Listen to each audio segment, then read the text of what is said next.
Player 2 has entered the podcast. Welcome back, people, to Player 2 has entered the podcast. I am your co-host, Michael Peterson, a.k.a. MC Paper Stacks, and with me, as always, is my co-host with the co-most, Derrick Merkson, a.k.a. Full Metal Merc, and we have a very special guest with us here today. Yes, we do. Introducing LaDiiMomoChan. Say hello to the people, Mo. Hello, guys. How are you? Oh, we're doing awesome good. now that you're here. Thank you so much for coming through. No problem. Thank you so much for inviting me. I'm excited. So for the folks out there who may not have heard of the awesomeness that is Momo and her Chan, what are you all about? What's going on? What do you do? Where can we find you at? So I am a gaming personality and a content creator, as well as a journalist. I'm also an entrepreneur myself, so I have my own business. I mainly focus around anything nerd entertainment, nerd culture. So that includes video games, comic books, TV shows, usually around nerdy stuff, you name it. That's all around me. I do a lot of video game playing and content creating on YouTube and Twitch, and I also run a full-on media journalist business. Awesome. We're going to get into exactly where to find you and all your channels towards the end of the episode. We'll make sure you get a chance to plug. But I'm really curious. Your website, I've had a chance to check this out. It looks amazing. I love that you have this squad of like content creators. It's called the Anime Gaming Network, correct? Yes, we also go by AGN for short. AGN for short. What is the mission statement of AGN? Like, what do you want people to know about it when they go to check you guys out? One thing I realized when entering into the world of the nerd industry, I went to school for basically business and journalism, and I want to join companies like IGN and GameSpot, but as you become an adult, you look around and you notice, there's not many people that look like me in this setting. Why is that? And that makes you also discouraged to try to apply to those jobs because it's like, will they even hire me? So I wanted to make a nerd journalist business that was full of color and full of different backgrounds and maybe people that may have disabilities that's still a nerd to people that may be LGBTQ or even just different ethnicities of culture to come in, because at the end of the day, we're all nerds. So why don't you see somebody who looks like you in journalist media when it comes to games and anime and stuff like that? So I wanted to make a media journalist place where you could definitely see somebody who looks like you that's a nerd, so you don't feel by yourself, because I'm pretty sure there's still some people that feel by themselves. Yeah. That's dope. That's really dope. No, right on. I love and celebrate the different perspectives that you're bringing to the table, and I completely agree. I think even as someone who has a lot of representation in the media, I really would like to hear people's opinions other than my own. So to me, this is valuable as well. I was really excited to discover that you had your own media network, and I've been checking it out this week, and it is crisp and clean and professional, and like, you know, I was checking out all your content creators, Straight Cheeks, King Zerker, Curly Lee, like just to shout out a few. And I would love actually to meet them and maybe get them on the show sometime. But you seem to have a really good mix of gamers, journalism, talking about different things in nerd and pop culture, anime and gaming including, of course. So I think for listeners of our show who come here for the news and perspectives we bring, I think that this is a natural extension. And I hope towards the end of this episode, a lot of our listeners will go out and check you guys out, because I really do believe it's worthwhile. Thank you so much for coming on the show. No Yes, problem. thank If it you. wasn't for my team, oh God, I would be a mess actually. That thing would look like a mess if it wasn't for my whole team. Like, they had a whole argument with me about changing the text color, and I was just like, but can we just think, no. Well, whoever won that argument has a good aesthetic eye, because it looks great. So Yeah. awesome. Well, let's get into what's going on this week with the peoples. Derrick, let me ask you a question, sir. How's your week been going, man? What's been going on with you? Oh man, it's been going. So this week my wife has tasked me with basically cleaning up all my shit. So Mo, I am a reseller, so a lot of my inventory is like just laying around the house. Just So wading through like toys the- and games. Yeah, and like the Wasting- living let room's me a mess. just reiterate what girl said. Men, oh my gosh. Oh yeah. And so She let me use her office. I had stuff in her office. I had to clean out the office. I've got like a back inventory room and a back office, and I'm using the living room and everything. And so she was like, you need to stop going out and getting stuff, and you need to clean up what you got and post what you got. And I'm like, but babe, called out. The hunt is so intoxicating, and it's so, I love it. Yeah. Well, Do some more. if she loves you, she supports it, she'll deal. Because I learned that when you love someone, it's about compromise, honestly. Yeah, but it is out of hand. Like even I can admit that it's out of hand. So I've been spending most of the week just kind of going through sorting stuff.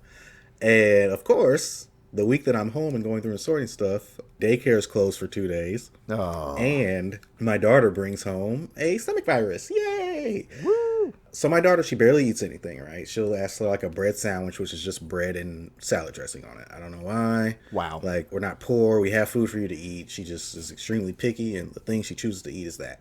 That's on brand. So, yeah. Right. And so one night, it was about 9 o'clock, and I got some steak and shake. I was being a bad boy. Ooh, and so bad. She started eating some of my fries, and I was like, oh, yeah, eat them fries. Because you're eating something besides bread. And then she like immediately lays down and goes to sleep, and then she wakes up, and I go check on her, and she's thrown up all her fries. Oh, no. I'm like, no, baby girl. You know, give her a bath. And I'm thinking to myself, okay, so it could be it's just because she ate these fries, she laid down, and that's why she threw up. Or she could have the stomach virus that one of the kids had. I really hope it's not the other thing, but it turns out she had the stomach virus because the very next day, there I was, throwing up my bacon pub burger from Wendy's. And it was so awful. I woke up from a nap, and I was like, babe, I gotta go to get on the toilet. So the fries. I told y'all it's about to get y'all in. It's gonna get real graphic. And so I sat on the toilet, and I'm like, babe, can you bring the pot? Oh no, it's out of both ends. We had a pot. So she got the pot to me in time, and it's coming out of both ends, man. And I'm just like, oh Jesus. I'm holding the pot in my lap, and I like throw up so hard I pass out for 2 seconds, drop the pot, Jesus, dude, fall over to the side of the toilet, and I'm just like, and all I hear is, babe, are you okay? And I can't say anything because I'm disoriented. You know, like I know she heard this pot, and my entire 250 pounds hit the floor. That's rough, buddy. That sounds almost as bad as when I got salmonella. Dude, my gosh. It was so bad. It was so bad, but thankfully it was like throw up one and you're done. Yeah. Okay. Yeah. So I threw up and I was pretty good for the rest of the night. I went to sleep, and the next day I was good. So, it was terrible. But on to better and brighter news. Yeah. I did pick up some vintage / early 2000s action figures. So I got some Marvel, some Ninja Turtle stuff. Got some Sonic toys, like just a bunch of random toys from the early 90s, some from the 80s that are now posted up on the eBay store at ebay.com/str/gamergoodies and more. And no, LaDiiMo, I am not an action figure collector. I just sell the mugs. So. Oh, okay. I thought you Yeah, I am a video game collector though. More so reseller now. Like I used to have a collection of over like 1,000 games, and then I eventually just sold most of them off. Because, I mean, it was all about providing for the fam, so that's what I ended up doing. I said, if I want a game so bad that I need to buy it again and play it, then that's what I'll do.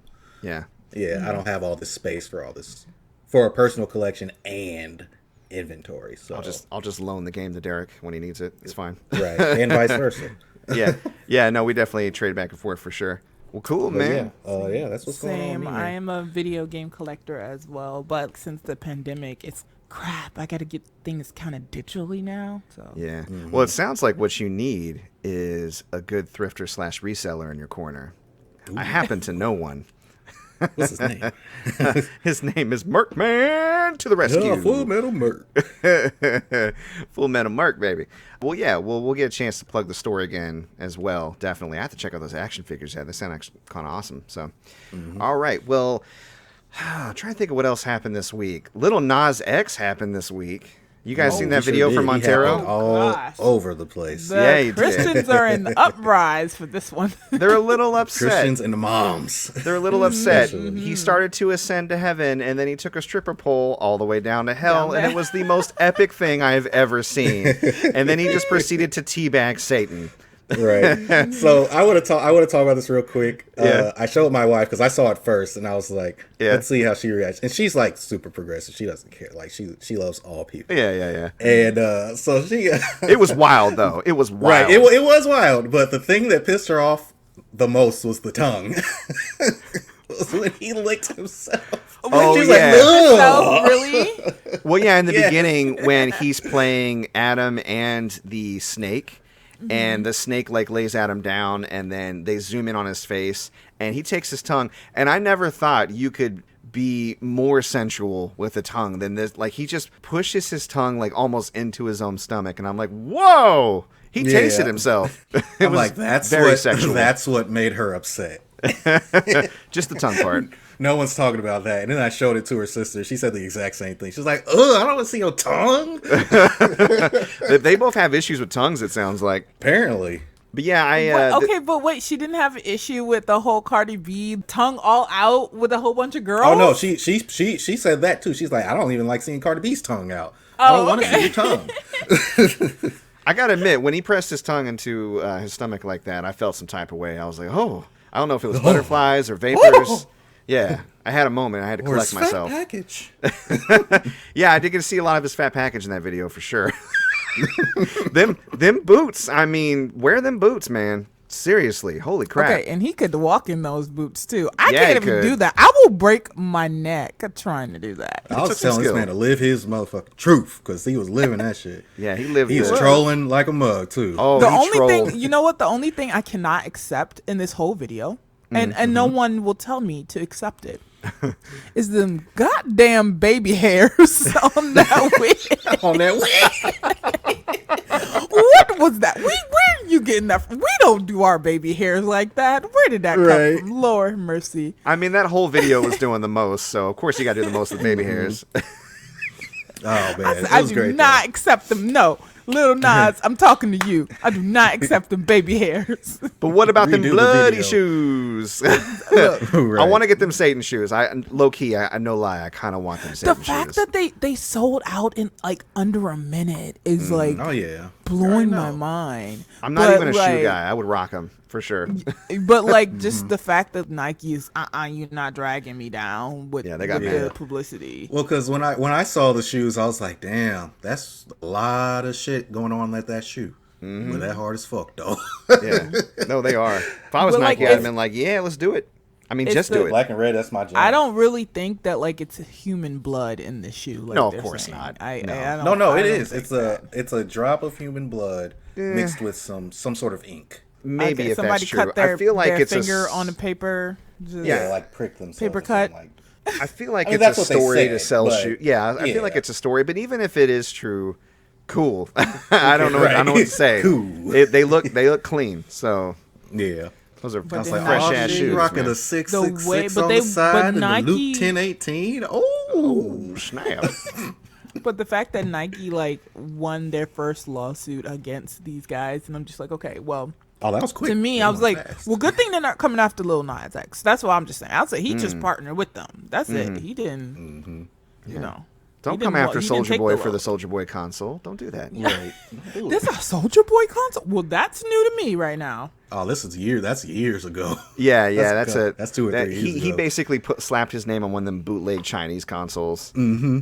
He was Oh, like, okay. Soldier Well, Boy's that's console why I got didn't hear everything. about it. It's got Mario. It's got Crash Bandicoot. It's got God of War. It's got like he was just naming. He was crossing all the franchises, and I was like, that sounded like a bootleg Chinese console. It was. Right. Is that a bootleg Chinese console? Soldier Boy? a bootleg Chinese console? I got him Soldier Boy. bootleg Chinese consoles. Yeah. Superman, tell him. Speaking of consoles, just have you guys heard about the whole KFC console? Yeah. Oh, yeah. We reported on that a while back, actually. What episode was that? The KFC The KFC console. console. Eat Why your do chicken. I feel like that console is trying to project to black people? You already know. You already know. Yeah. It's like, I mean, don't pander to us. but we talked about how if your computer is hot enough, if it's running hot enough to eat chicken, you got issues, sir. Right. Oh That's my a God. problem. Yeah. If I had the money to throw away, I still don't know if I'd actually buy it, but it's hilarious. I got to give him that. So good marketing. I still think it's a troll. I really do. Yeah. No, I mean, they actually made it and sold it, right? I mean, it was like a think they did, $2,000 because they use a $2,000 graphics card. So it was like a $2,000 Right. console, but yeah, it's still silly for sure. Speaking of silliness, I don't know how you guys feel about this or if you've heard a whole lot about it, but I saw this on Twitter. YouTube was sending messages out to content creators that they are planning on getting rid of the dislike ratio on videos. The way it would work is it would show likes and it would show the dislike button so you could still click it, but it wouldn't show the number of dislikes on a video, so you would only see the number of likes. Well, why even have the dislike button? I'm feeling some type of way about it, but I want to hear your opinion, Mo. Okay, well, me as a content creator, we kind of already see what that does to people in a way. I feel like having the dislike button there is a humbling thing. And just the reason why I say that is because, like, we take Instagram, for example. I'm a big user of the Instagram, and all you see is a bunch of likes, right? All you see is a bunch of likes. You have some people who will definitely get big-brained and think they are the shit because they're just getting all these likes. And they're not really seeing the dislikes of something. And also, I think that also helps control and give knowledge of the content creators should be coming out with. I think that just taking away that dislike also helps with the viewers well, and then you're taking away that help from the viewers to know, like, is this something I should honestly watch? Is this worth my time? How will the algorithm work with that? Because it seems like algorithm picks up likes and dislikes ratios. Are they going to change that? Is this a way to give maybe everyone a fair chance?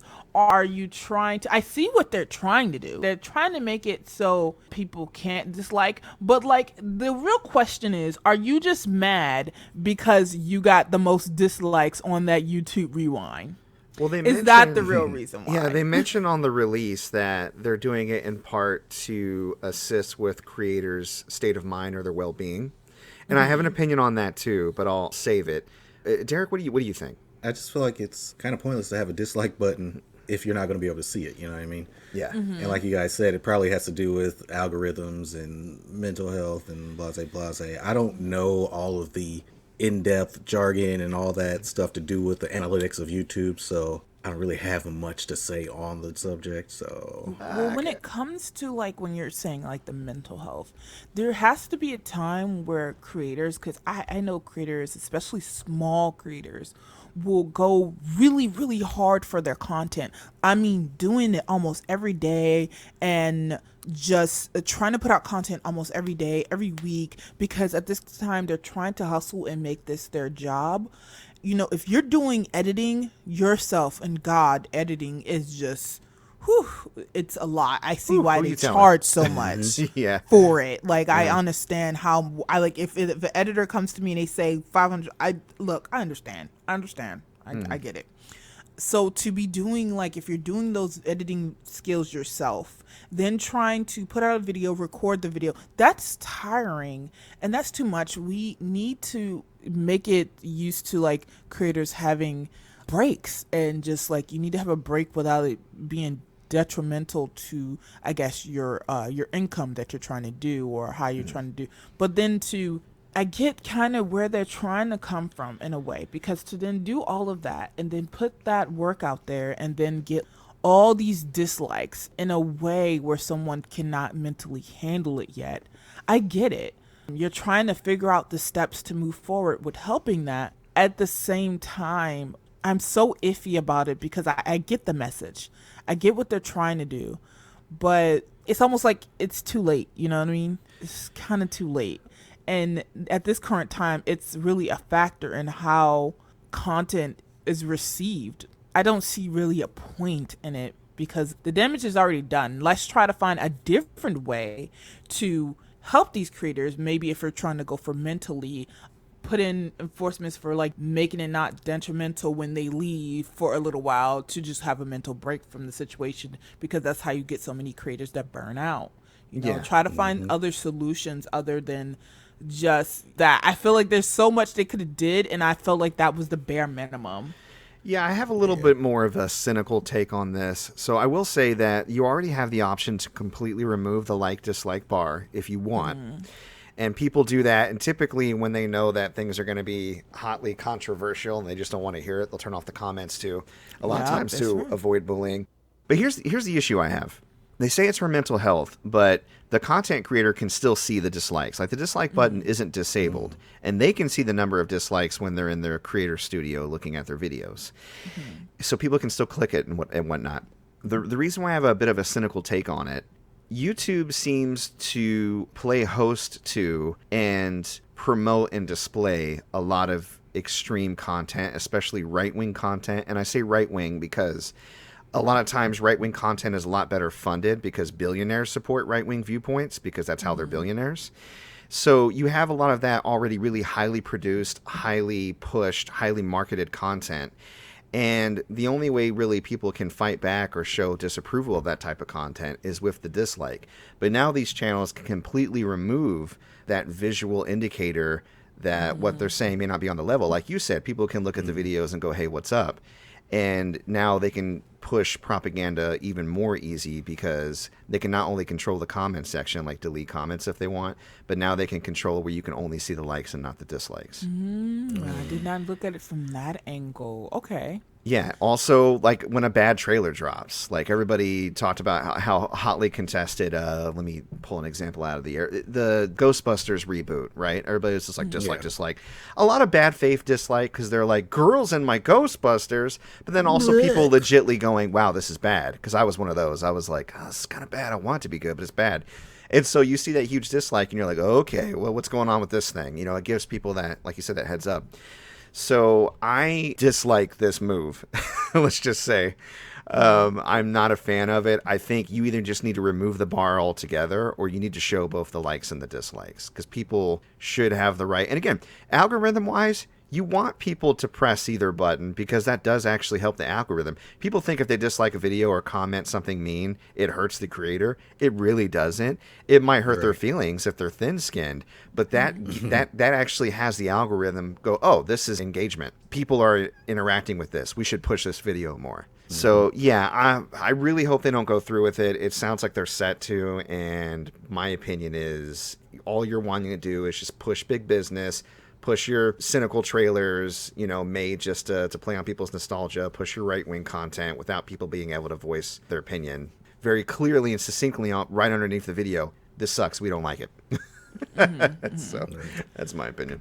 It also reminds me of a whole trying to shut some, maybe you got some really profound opinionated creators, especially like progressive creators up there, that they may be trying to let everybody know about something this or something that. And, you know, people now, personal journalists now too, they find out like the real truth sometimes when it comes to people as personal journalists.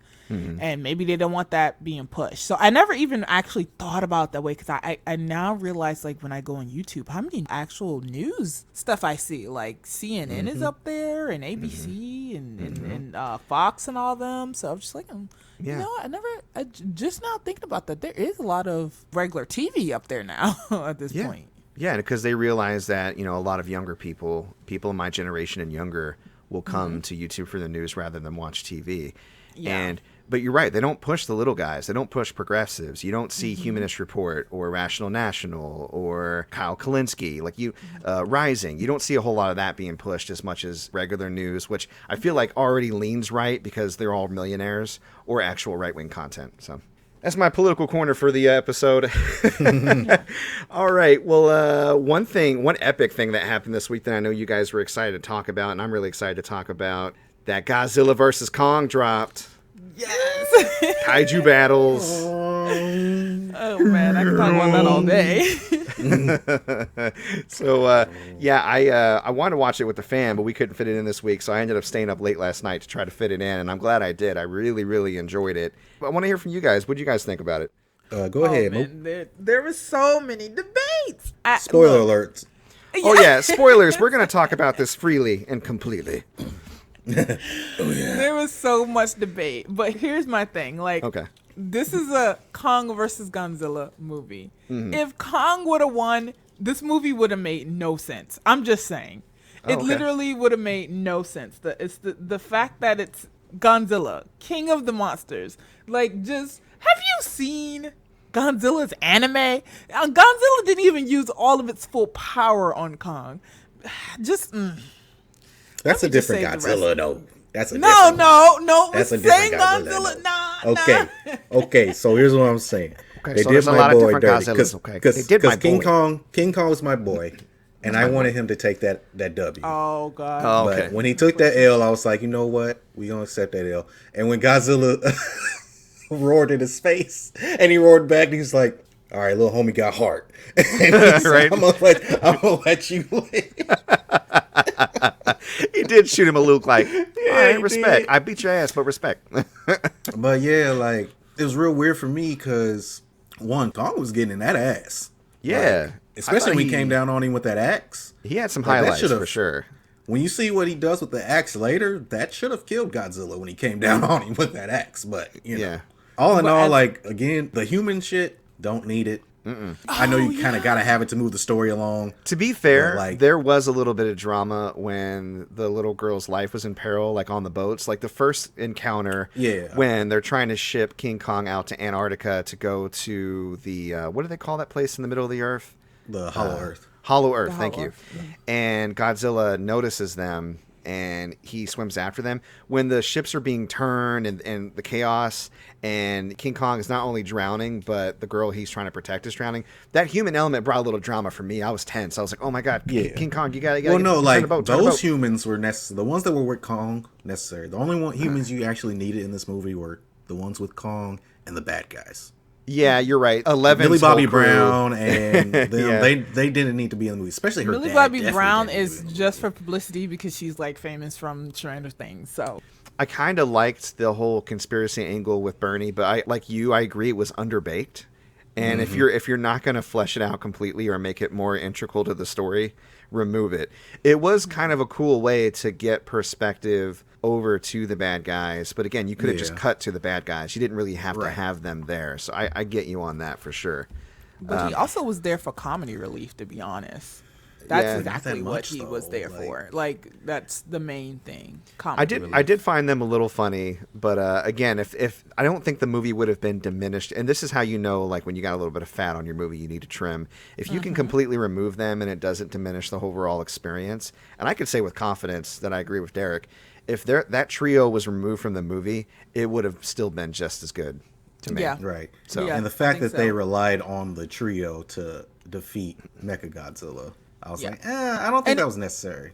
And like there were some things in there that was just like, okay, what are you showing this to us for? For instance, the eggs. The skull Well, crawlers. nothing never ever happened with those eggs. So what was the point of that cut? Yeah, You know? I get that what they were doing is basically transferring kaiju that they would then test against Mechagodzilla. But to your point, they already established that when they were like, open number 10. We didn't need to Yeah. see how they got the kaiju there.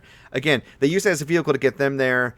It's underbaked. It's just underbaked, the whole thing. I agree. And I Although- think the movie didn't really kick off until that boat scene. In the beginning, I was just like, come on, let's get to Yeah, it. that was Oh my like 40 God. minutes in. Yeah. Well, luckily, the movie isn't that long. It was under 2 Right. hours, which was nice. I was expecting it to be like a 3-hour epic, and I was settling in for that. And I realized that it wasn't going to be that long. And then it just kind of kicks it up to 11 from the boat scene to Hollow Earth to the fights. And introducing Mechagodzilla and the way they did it, awesome. The whole psychic Yeah. link with Ghidorah's heads or whatever, that was Yeah. awesome. Yeah, I was like, oh snap, Ghidorah's taking his revenge. Yo.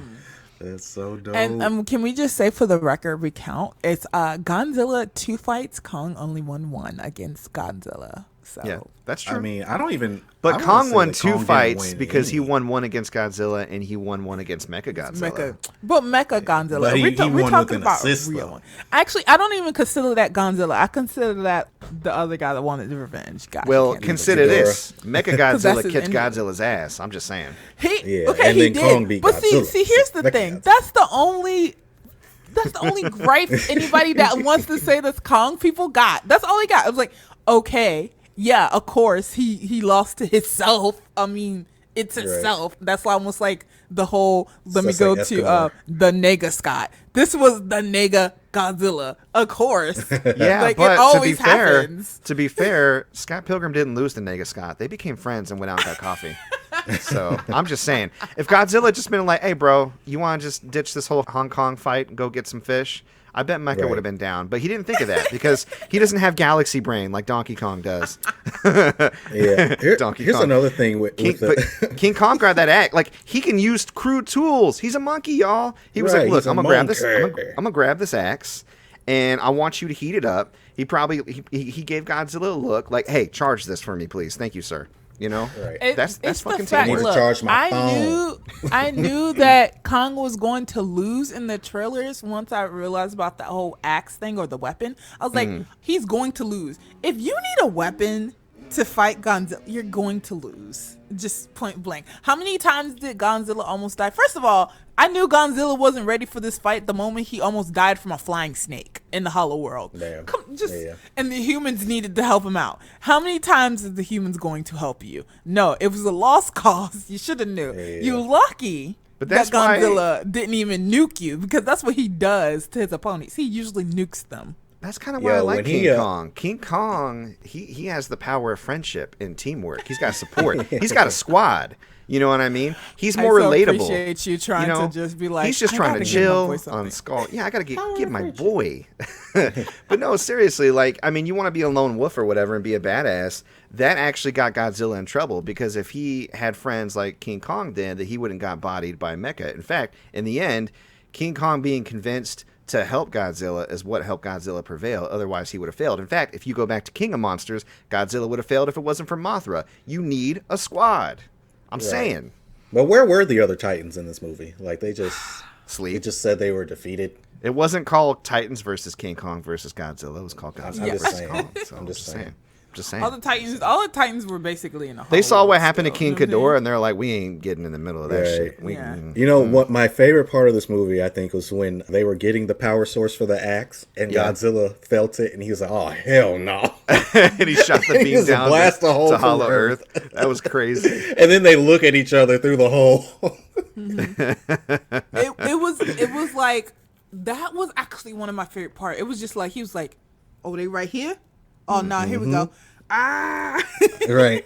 Yeah. I'm gonna deal with these other fools Let later. me just, they down below me. Let me just nuke that area real quick. Hold on, everybody. I'll be back with this tech that's over here trying to beat me. But right now, save me some Kong is down below trying to get an axe. And I like that they really knock that ass hand. They really leaned into the destruction. They didn't worry too much about, we can't show Godzilla killing somebody. They both just went bananas. Oh yeah, many people died cool. that day.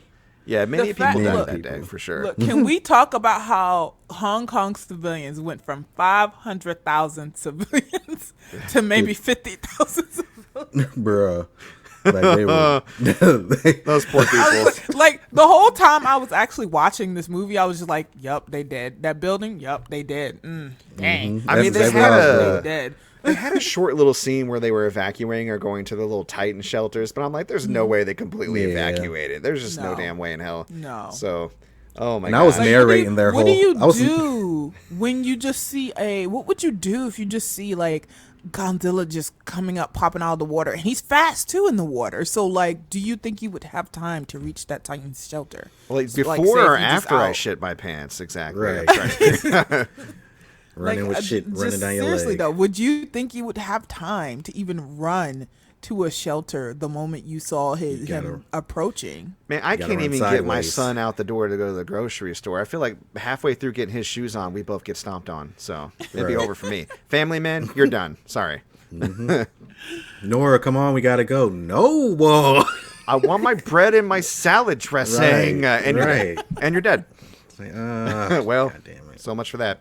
I think that's enough Godzilla Great movie, talk. Though. We could talk about that the whole time. Yeah. We could. Well, I would recommend it to our listeners if you haven't checked it out. Now, the cool thing about HBO Max is they have all the previous Godzilla movies. I don't know if they have the original Godzilla before King of the Monsters, though. I didn't see that. But they have a lot of Godzilla content.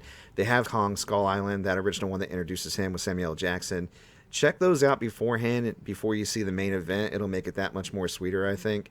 And and I also would recommend watching the Godzilla movies, the anime movies on Netflix right now. They are amazing, so I would recommend that definitely too. Cool. Yeah, Got a lot of kaiju content to catch up on, folks. We need some alien stuff for the next movie. Speaking of content to catch up on, though, Mo, you have your own media network. I know you got a lot of stuff to talk about this week.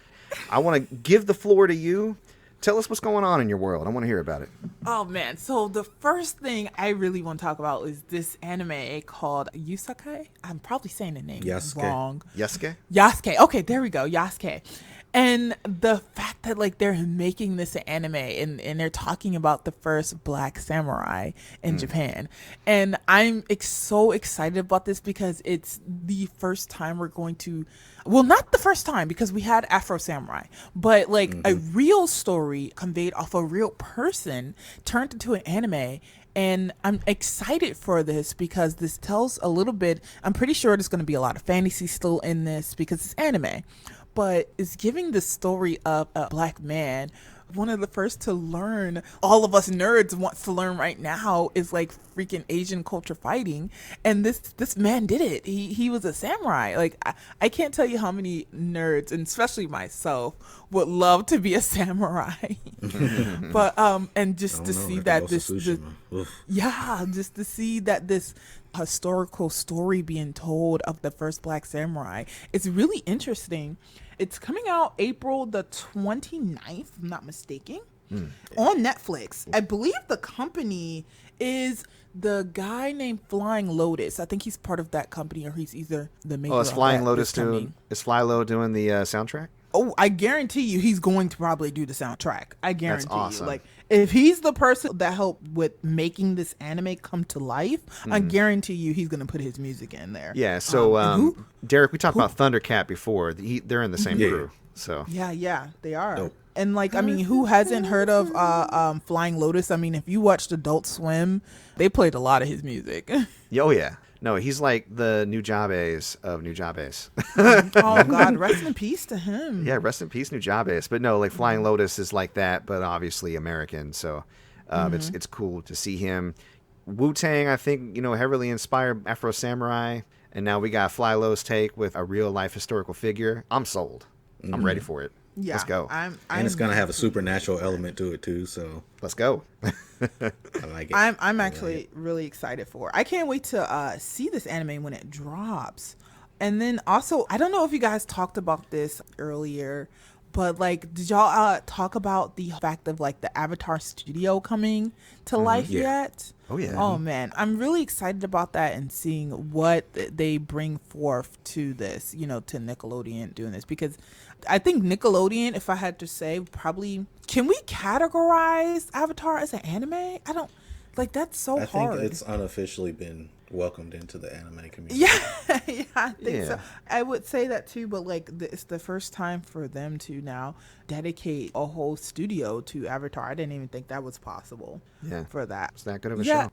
Another thing, I don't know if you guys know, but this week, I think it was on April the 1st, actually, the Suicide trailer officially dropped. And I was floored by that. Like, when I looked at the trailer, are you supposed to feel awkward about it? Because I felt really awkward about it. I don't know if that just felt like... Are you talking about the Suicide Squad movie or the game? the movie. There's a game?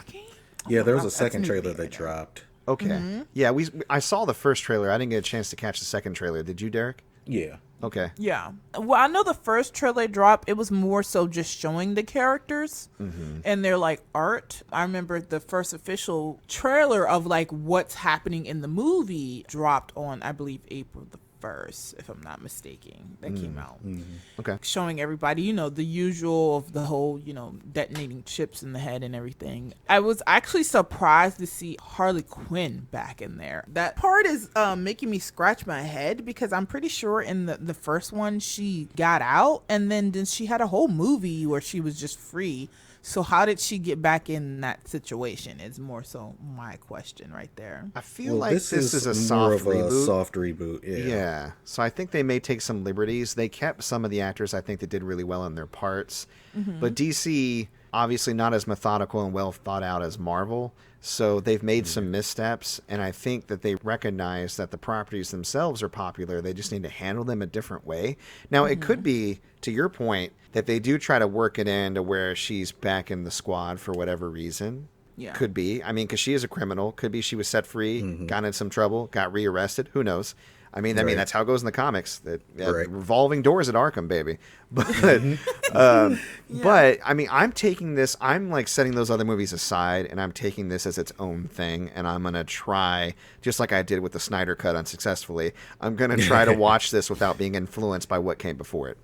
Right. Yes. Another thing I want to talk about also is like, and this may be a little girly for you guys. I don't know yet. Hey, but you know what? Most of our audience is women, so go for it. Yeah. That's correct. Queenie.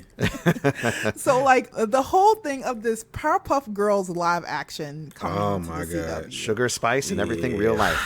I don't Sugar. see. Okay, this scares Nice. me because for girls that may have watched the Weeks Club or whatever, I wasn't one of the girls that actually watched it. I was more like, oh, I love the artwork and they're all pretty, and Yeah, I was love one of the boys fantasy. that watched it for some reason. But like, I definitely am one of the girls that watch the Powerpuff Girls, no doubt about it. So how are they?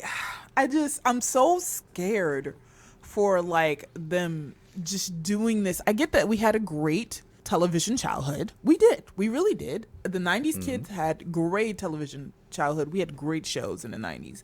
But like, if you're going to reboot them, I just need whoever made Scott Pilgrim, I just need him to direct all of live actions. Just Edgar Wright.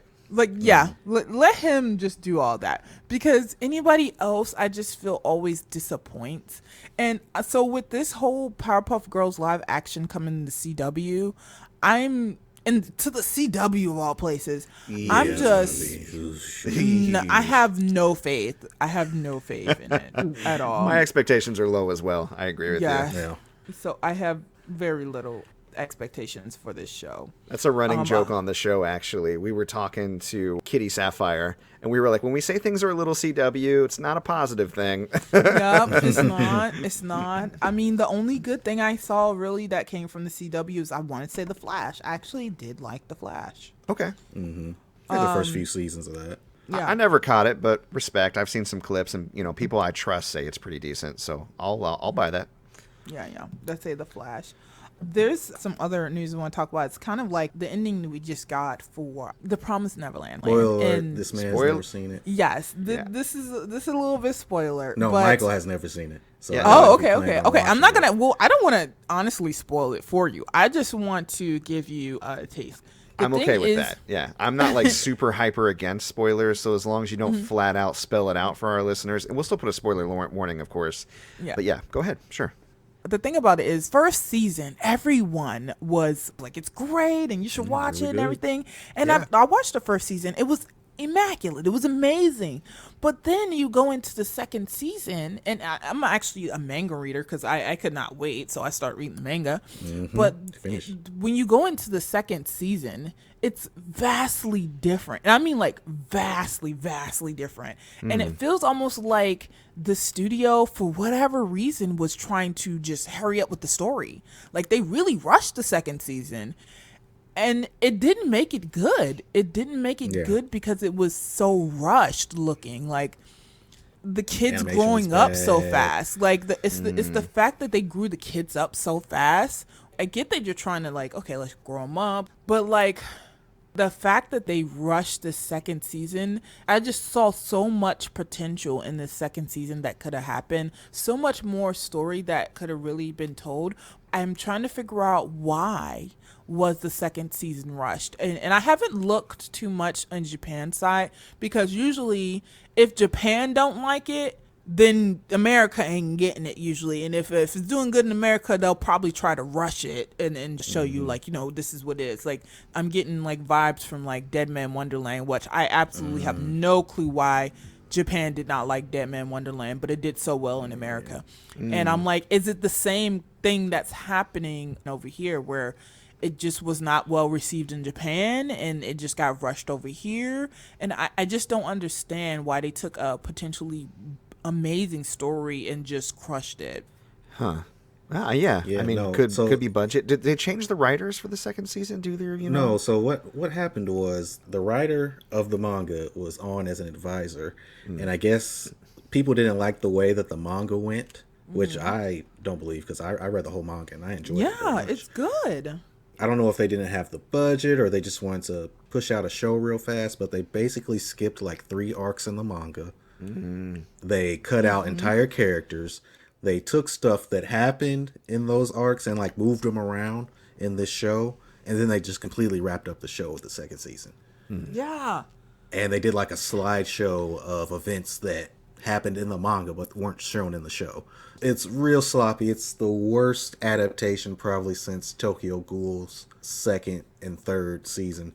It was rough. I love The Promised Neverland, and they I did too. And as I was watching it, I was just like, wait, why is it ending already? Is this end? Like I was watching where my viewers, because I mostly host anime on my Twitch. We do it kind of at night because we watch scary stuff, and then we watch anime, and we was watching it together, and I was just like, wait, is this it? Wait, are they finished already? No. Wait, what? And they put this big epic moment in. I guess to try to make it like come to a climax, but it was great, but like it's already over. What? It feels like there was so much missing from it. It was just, maybe I just wish that they could have extended it more. Yeah. I hope that they do bring it like a Brotherhood from Full Metal Alchemist. I hope they do something like that. It's always possible. Yeah. It's always possible. Other than that, there's not too much news that really happened this week. They were a little quiet besides us doing a monthly rewind on Nintendo, basically. And it's basically talking about the games that was coming, like, of course, Monster Hunter Rise and Apex Legend. I guess probably even get an update or something like that.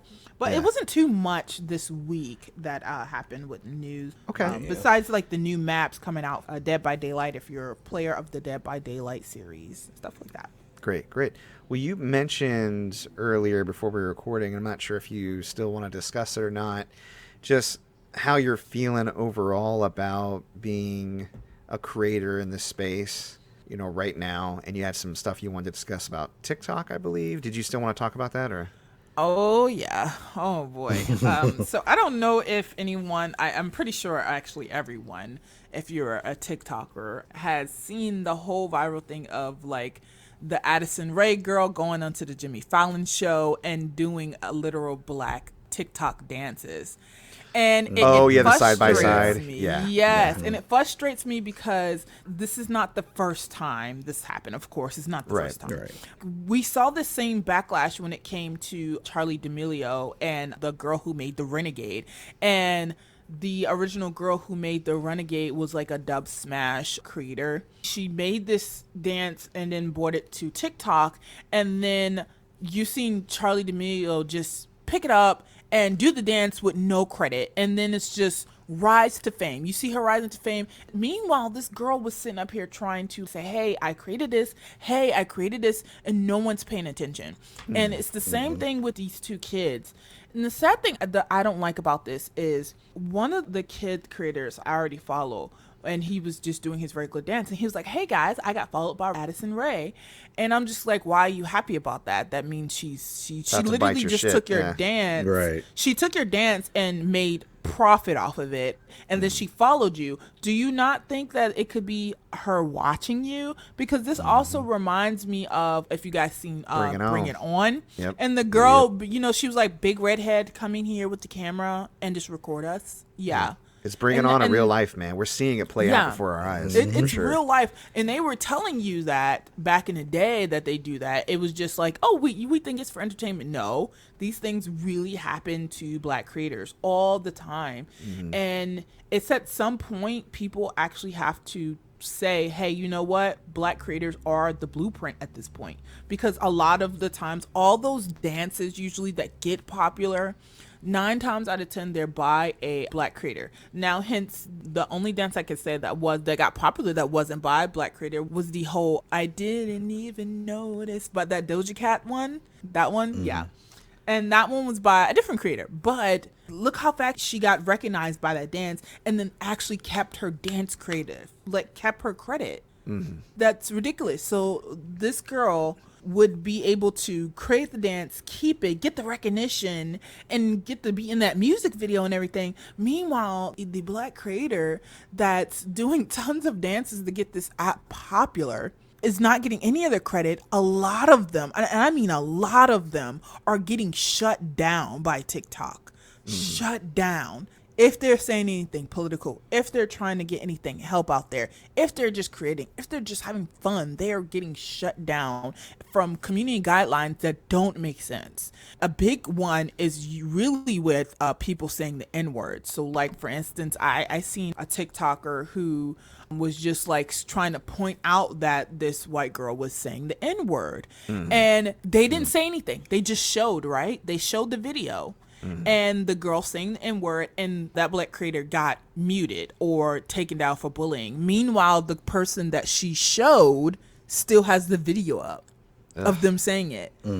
At this point, you are specifically targeting POC creators, because it's happening a lot with POC creators, especially black creators, but it's also happening with Asian creators, Native Americans, anybody who's really speaking out, Hispanics, all that. But meanwhile, you have these large creators literally stealing content and getting famous off of it. And it's just, at this point, the bad thing about this is trying to tell POCs to just either leave the app or stop creating for these creators. And just, you can't tell black people that, because that's their happy place. Creating is their happy place. Yeah.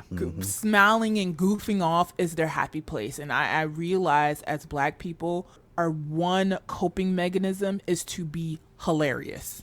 That's why every time you meet us, we are hilarious. That is a coping mechanism. And you can't stop them from just trying to have fun, even though there's just a lot of crappy stuff just going on around them.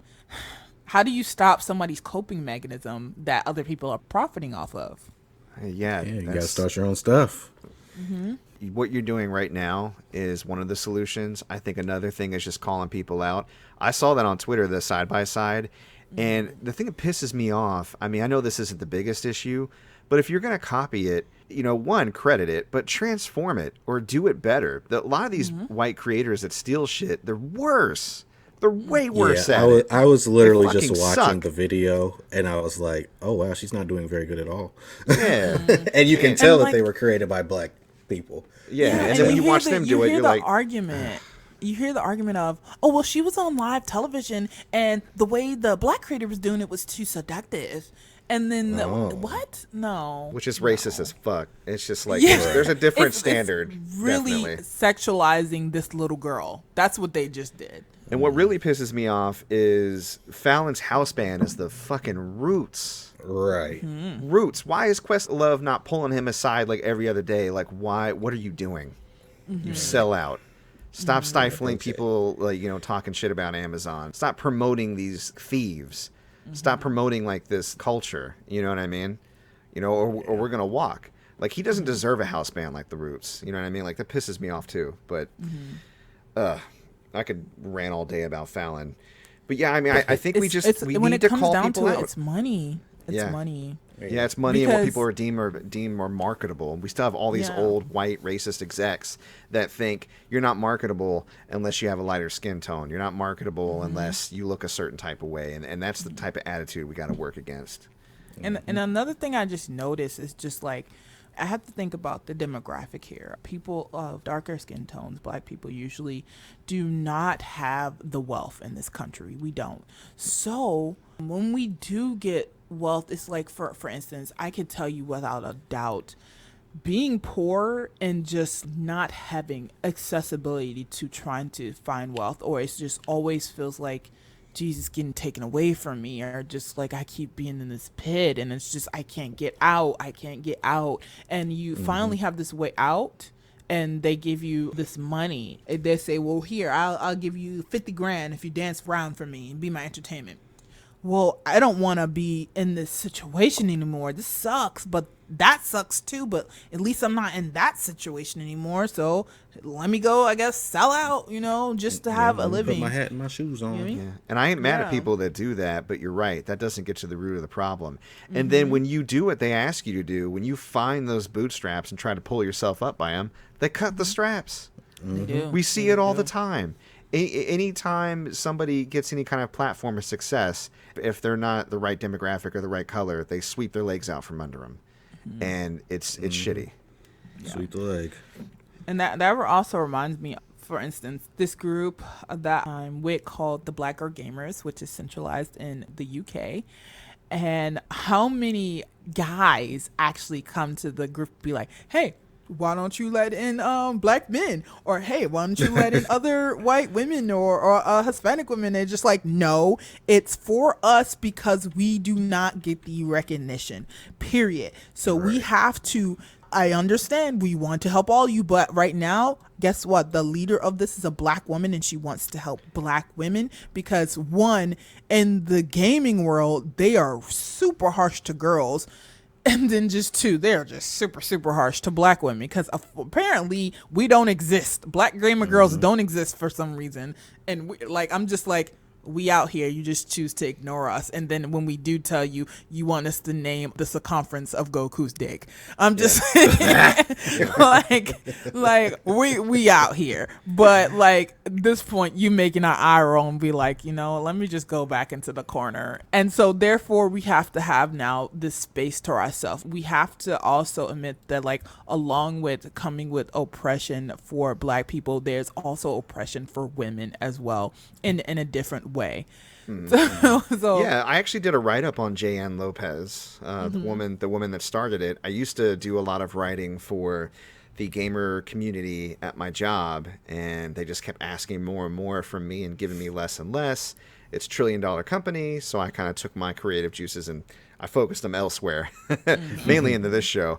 But I remember learning about the community because if I remember correctly, it started 5 or 6 years ago. Is that right? Yeah, no, about probably actually a while ago. When I first joined that group, I was maybe like young adult teen going into young adult 20. Like I was around there, like still teen and then going into the 20s when I first heard about it. And so I was just in there sitting quietly and talking with the girls in there. And it was a small group at first. And yeah, then, you guys started out, was it on Twitter or Facebook? I think it was on Facebook. Facebook. It was on Facebook. We started, it was really small. And then I just I started doing my own thing at one point. So I started leaving Facebook. But then when I returned, it was like a huge community. And I was like, oh my God, this is amazing. Get to see more girls that play games. Yes. It's just like, my people, I'm coming home. I'm glad that you guys were able to keep your integrity because I feel like when you become more prominent, people want to use you as a proxy for other work. And there is a lot of adjacent work and causes that are worthwhile. But I also see the value in hyper-focusing and going, look, we're underrepresented in this gamer space. We want to be united and have a group in this gamer space. This is what we want to focus on. Don't co-opt us for this. Don't ask us to be a women's group. Don't ask us to be a POC group. I totally get that. And conversely, I like the fact that you then use that platform and that network to start your own thing. You know what I mean? Where you do have, that larger group of people, because you can still have both. You don't have to like try to open up every single thing or be a part of every single thing. So that's awesome that you're part. I didn't know you were a part of that group. That's great. Yeah, they are pretty dope. I think it's good for people to know about it, though, and I'm glad that you brought it up because I think there's a lot of women out there who may not know that they exist. So that's awesome. I'm glad to hear it's still growing. Well, cool. I'm still to this day trying to get my content over to like women because every time I see my content, it's a bunch of men. I'm just like, let me get some girls, please, because I want to talk about some girl gangster shit. Okay. Well, like I said, our audience is majority women. It's like 60-40. So hopefully, if anybody's interested, I would highly encourage them to go check out LaDiiMomo. She's hilarious. I've been watching a lot of your videos. I love the ones where you play a horror game and you speed up the audio. So you're like, oh shit. Because I was doing the same thing. Like I remember I watched you play Resident Evil 3 Remake, and I was remembering what it was like my first time when I ran into Nemesis, and I was like, this is exactly what happened to me. I'm like, please don't hurt me. What were you saying? You were like, I don't want the D. I don't want the D. Yeah. Like he grabbed the tentacles. I was like, oh, this is going south quick. Yeah. It reminded me so much of like hentai. I watched too much hentai when I was a kid, man. That's ruined me. Can you watch too much? Yeah, you probably can. Okay. Yes, you can. I'm sure you can. Well, on that note, I get a lot of people ask me you heard it here like, first, why folks. do you speed up the audio? Yeah, a lot of people ask me that all the time. Why do you speed up the audio? Why? What's the purpose in that? One, if there is music in here, I'm aware of YouTube guidelines. Like, if they hear music that's familiar, they will demonetize you. So that's one reason why I would do that. But also, I got a lot more feedback to people thinking it was funnier when I sped my voice up. Yeah. And then I just naturally have a deep voice. So I don't want to be up there like, is this a dude or is this a female? No. I don't. Yeah, I don't think you have a dude voice, but I agree that speeding it up, it helps you stand out. It makes the content move a lot faster and crisper, and it gives like an energy to it. And when you pair that with a horror game, there's like this frantic energy, and then you start to kind of... My mirror neurons were firing. I was getting nervous. I was like, oh, is she going to make it? So I found that I enjoyed it more. So I think that's a cool angle that you do. Yeah, I got that feedback from a lot of people. First, when I was doing game recording, I had my regular voice. And when I really started, I was dealing with the loss of my fiance. He died. This year will be like 5 years back since he died. I'm sorry to hear that. It's okay. I've learned to like deal with it now. I'm still dealing. Yeah. It's not something that ever really goes away. But like I was trying to get back into my roots. Like, I played video games when I was a kid. It was my coping mechanism. And then when he passed away, I started playing video games again, because I noticed, like, when we were together, I was literally just working all the time and just dying to work. That was my life. I started staying with family members for a while just to try to be surrounded by them, and I was playing video games. And my uncle comes in, because my uncle's a naturally funny guy too. He's looking at me from the back playing these video games. He was like, yeah, go there, you gotta go there. And I'm just like, I'm trying it, and I'm making jokes, and we're all making jokes. He was like, you know, you are hilarious. Do you know that? You're funny. I didn't notice. I thought I was just being me. But he said, you honestly should just start recording yourself. Record yourself and play video games. And so I was like, okay. I think I can do that. I used to do that when I was younger, because I was on this website called the Big TV. That's when streaming really first was a thing, guys. Big TV, it's like old. OG. So I was like, okay, I'll do this. And so I started recording myself at first, and I did low, and I wasn't getting too many hits when I was my regular voice. People was like, this is funny, but it's not enough to make me keep coming back. So then I started speeding up my voice. And then that's when I just started getting hits like, yo, this is hilarious. This is funny. Oh my gosh, who is this girl? Like, that's when it started going. And the way, though, that I sped up to started growing was insane. First, I was going hard like the regular creators, like doing content every day and doing that whole editing. I learned very quickly not to do that, because you will burn out. Oh, yeah. And along with that, though, came things like being compared to bigger creators. Like, I really heavily got compared to Dashi a lot. The fact that I got compared to, I didn't know if to take that as a good thing or a bad thing. It was either people saying, oh, look, it's Dashi's sister, or, oh, look, it's a Dashi version 2.0. And I was just like, I had to keep reiterating to people, like, hey guys, I'm not like Dashi. I'm just myself. The only difference is you knew Dashi first. Yeah, that's it. That is the only thing. You know him first. So, and I hate that people do that. The same thing, if I jump to music here real quick, I just use an example. You have Beyonce, right? Queen Beyonce. But then you have this new group coming in called Chloe and Halle, and people looking at Chloe, they're like, oh, she's Beyonce 2.0. And it's just like, no, why can't she be just Chloe? I'm getting that same thing, and I'm just like, okay, well, why can't I just be Mo? Why do I have to be Dashi 2.0? Why do I have to be... I mean, I understand that I make jokes, I'm loud, and I'm stupid here and there when it comes to games, but just let me be Mo. Just let me be my own creative person. Let me be Mo, and we gotta break out this content of just saying... At this point, I also feel that's insulting to the big creator, because it's just like, there's no creator but that Dashi. There shouldn't be no little Dashi, no 2. Like, you know, it just Little doesn't Dash. make, you know what I mean? Yeah. Other than that, creating content, it's been great. I took a break from it. I was on a hiatus because I mentally came clashing down when I was doing this, because it was just me getting really recognized who I was, to me I'm still dealing with the loss of my fiance. I'm not taking that well. All of that came crashing down. I was like, okay, I gotta go home, take a break, mentally just get myself together, because I don't think I'm gonna last doing content creating if I don't take this break. That's why people didn't see me creating content for a long time.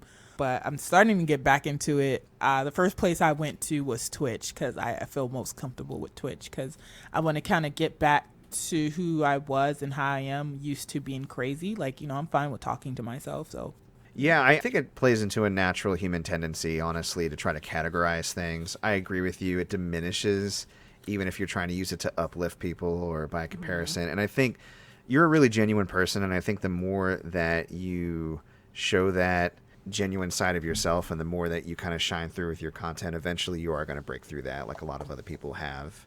So I wouldn't worry too much about that. And you got noobs like me who don't spend a whole lot of time on Twitch. I don't know who Dashy is. I just know Mo. So you'll be all right. Speaking of knowing Mo and playing video games, we should probably talk about video games on this video game podcast. So I'm a little bit curious. Derrick, this week, what you been playing? Persona 5 Strikers is on the back burner, unfortunately. I brought the Switch upstairs, as I said last week, and I recently got Super Mario 3D World plus Bowser's Fury. And I've been playing that with my wife, and we just beat it this morning, and it was a lot of fun. The only thing is, Vicky is incredibly competitive. Ooh. So, oh no, she's taking all the power-ups. Right, well, here's the thing, she's not, but it's when you finish a level, it's like, whoever has the most points gets first place, and they get a crown and everything. Yeah. And I'm getting first place like every time because I've been playing Mario since I was like 5 years old. So it's not really. There's a clear advantage here. A clear advantage. Yeah. And she's like, "How come you never let me get the things?" I'm like, "Babe, I'm not stopping you from getting the things. Just get the things. They're there. Go get them." And she's like, every time I grab a power up, she's like, "Oh, why didn't you let me get that?" I was like, "What's the point in letting you get it if you want to get first place, then get first place, babe. It's Mario. We're all dying okay." Out but here. To be fair, You know I've played co-op games with you online, and you do like to grab the food regardless of your health. So I'm a little sus about how this situation actually plays out. Well, here's the thing with this game: when you grab a power up, it goes into your power up bank. Right. So the second player can get it anyway. It just has to do with whoever grabs it first gets the points. So it's not like me trying to get it so I can get the points. It's just me trying to get it so it doesn't fall off the stage or whatever. You know what I mean? So that we can finish this level. I think we need to get Vicky on the show because I feel like there's a second side to this. I don't know. I'm a little sus. No sus. But overall, it was a good time. We're gonna get into Bowser's Fury probably when we get done recording. Yeah, Bowser's Fury is awesome. Yeah, and I also started. Well, I didn't start this. I continue. Actually, yeah. So I had started Final Fantasy X because I wanted Vicky to experience the story, so she's gonna watch me play it. I started on PS. Yeah, I started on PS4, and when I brought the Switch upstairs, I was like, you know what? I have it on Switch. Let's just do it on Switch. So I replayed the beginning, the intro, and I got all the way up to the Jose High Road right before the big operation. I got to the laughing scene, and it was great. Yeah. You probably shouldn't do that anymore. Yeah. No, I love it. And, no, I'm just talking about Yuna. She was like, you probably shouldn't laugh anymore. And the funny thing, I was reading some comments people were making about that scene, and it was like, well, he was in a real dark place, and he was forcing his laugh, and it was supposed to be painful, and he was blah, blah, blah. I was like, it's a little deep, but I'm digging it. There are people that defend that voice acting? Oh, not defending the voice acting, because it still sounds bad, but the fact is that he's forcing the laugh. So it's going to sound crazy either way. Yeah, but that's understood, but it was still insane. Yeah. And another thing is, you know how his narration voice is different than his actual in-game voice? He's like, I was out of the frying pan and into the freezer. Yeah, no, he's definitely like he's in the booth, right? Like he's not right. He's not at a campfire. He's not standing up on the thing. He's in the booth, like, guys, let me tell you about the time that I was in Xanarcade. Right. The Quiet Storm. Tell you about You're listening to 103. Yeah. So I'm literally like I'm talking in the narration Titus voice all the time now. So I'm like, babe, I need you to grab me those chips because I want to eat them. And I want to eat them now. I could tell she didn't want to share her chips, but all I could think of was, I want chips too. Also, I hate my dad. Did I mention Right. that I hate my dad? Did I mention I hate my dad? Yeah, so I could I'm tell having that Waka did not like people who were not like Waka. He was a little racist. Oh yeah, yeah. She found out he was racist this last playthrough. Yeah. It's like, stay away from those out bed. They're bad news. It's like, what the fuck did I do to you, man?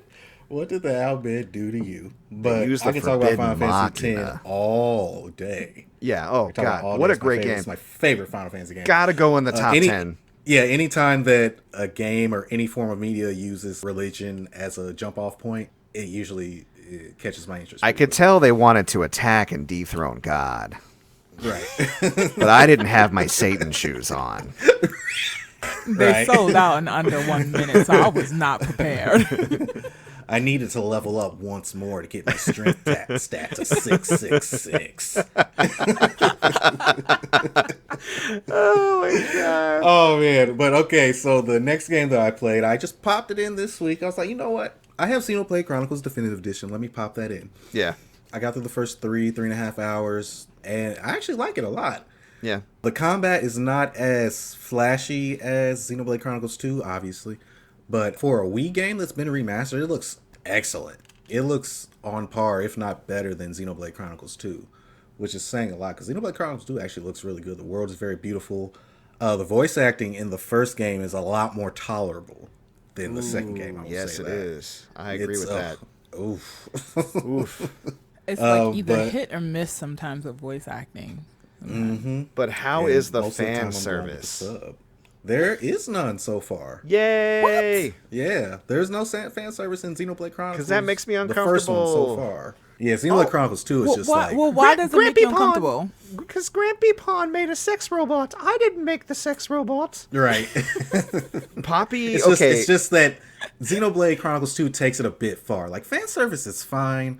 But when you have a Japanese robot that's modeled after elementary school girls, then middle school girls, then high school girls, and you have a sexualized plan or a grooming plan for her, stop. Right.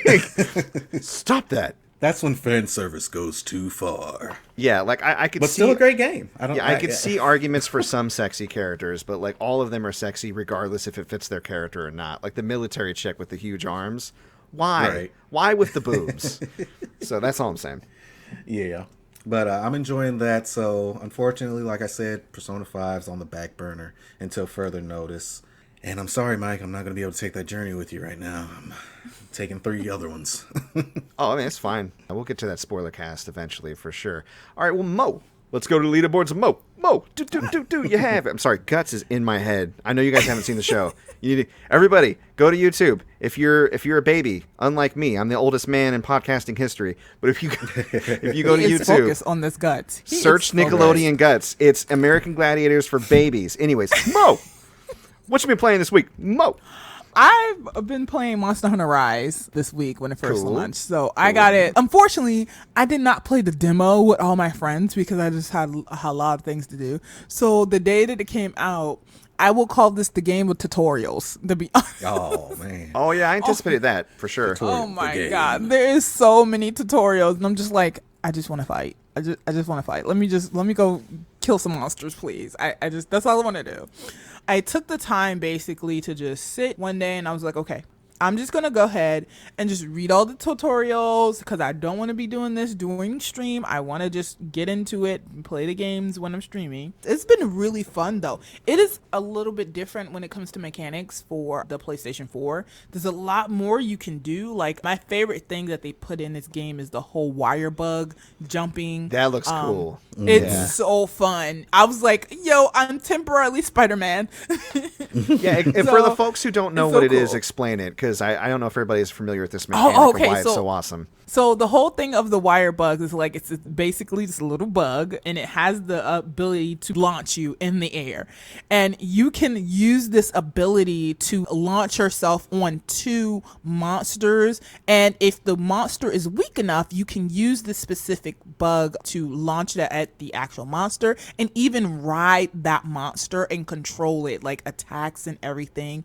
It's also very great for you to like, say if you're in a tough spot and you're just like, okay, I'm stuck here in the corner with this monster. You can just use this wire bug, which sends out like this long string and just zip your way out of there. It's almost like having your own personal zip line. It's like a good GTFO button. Like, I gotta get out of here.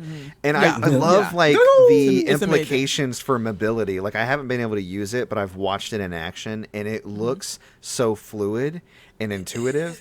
And like, mobility is so important in Monster Hunter. Positioning and mobility, because them battles get intense. Yeah. The only I see, like, the only thing for me is I'm still trying to learn some things. Like right now, I did it the first time where I was able to do it's called silk bend with the wire bugs. It's basically the silk bend is how you begin to control the monster. Oh, I thought you said simping. I was like, no, what? no. Do you like tell them how beautiful they are and follow their Instagram? I don't. That should be a thing. That needs to be a thing. Simping for wire bugs. I think I found the title of the episode. We're simping for wire bugs. That needs to be a thing. Can we? Hey, Capcom, can we please make that a thing? Simping for wire bugs, please. TM. But I'm right now. I'm just having like a difficult time making sure I understand how to use it. I just finally got it because the first time when I tried it, I was like, okay, I did it. But knowing me, because it looks so cool, I'm gonna be like, okay, let me make sure I really got it and understand how to do it, because I want to be able to ride these monsters, especially dragons. Like, who doesn't want to ride a dragon? So learning that, just for me, it's just a little bit rough. But I finally got it though. I really have to pay attention to tutorials for myself and do the game a little bit by myself before I get a squad, because I'm still building my own squad, as well as what I do is a good way to really communicate in the gaming world is using Discord and having those people come in and grow your community, especially for streamers. It's just having a Discord. So I'm trying to grow that and hopefully get a squad soon.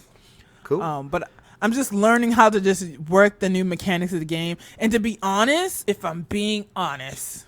Be honest, please. Be honest, Mo. 100%. I actually like the mechanics more on the Nintendo Switch than I do the PlayStation. Shots fired. And I'm a PlayStation player. Look, I'm a PlayStation player. But like, guys, Nintendo's the Godfather, and they coming for our necks. Yeah. It really is. It's true. Switch eats my PlayStation's lunch all the time, and I have a Yes, PS5. And Did the you get fact those that amiibos? No, I didn't get the amiibos yet. I didn't actually get the amiibos yet. My last amiibo arrived today. They took forever. They had a really bad mess up with amiibos at GameStop and Best Buy, but that's a story for another day. Anyways, but please the continue. fact that the Nintendo Switch is still selling out, and like it's not even like a new console, and it's still selling out. Wait till that just, upgrade comes can out. we just say, one thing I want to praise Nintendo about. I don't know if these guys can see the future. I don't know what it is about Clearly them. they can't because of the Wii U, but go ahead. Right. Well, they probably gained the ability after that. Somebody got sacrificed. Something It unlocked happened. their Sharingan. Something happened Rest in because peace, Iwana. Because, like, who would have thought that the Nintendo Switch would be like, all right, we're going to go handheld, and this is going to be a great idea, and this is, I'm telling you, just going to work perfectly. And then the way when we went into a pandemic, how useful and the sales went up for the Nintendo Switch. And then not to mention that Animal Crossing literally came out at the very beginning of the pandemic. And I was like, Printed you money. guys are either psychic or something, because you knew at this time that this was going to happen and your sales were going to rise. Just printed money. Yeah. Like, how do anybody compete? I mean, like PlayStation and Xbox are too busy competing with each other. I'm just like, but meanwhile, Nintendo is just rising. And then there's like a Monster Hunter rumored. They're Monster Then Hunter there- Rising, true. They sit back and they watch the two apex predators fight each other, and then they pick up the remains. Nintendo is savage. Yes. And not to mention that there's like rumors right now talking about there's going to be a new Nintendo Switch, the Pro. or I guess maybe Nintendo Switch 2, or maybe they're doing an upgrade. I honestly think it's just going to be maybe an upgrade, but it hasn't been confirmed yet. But they're talking about some good stats for it.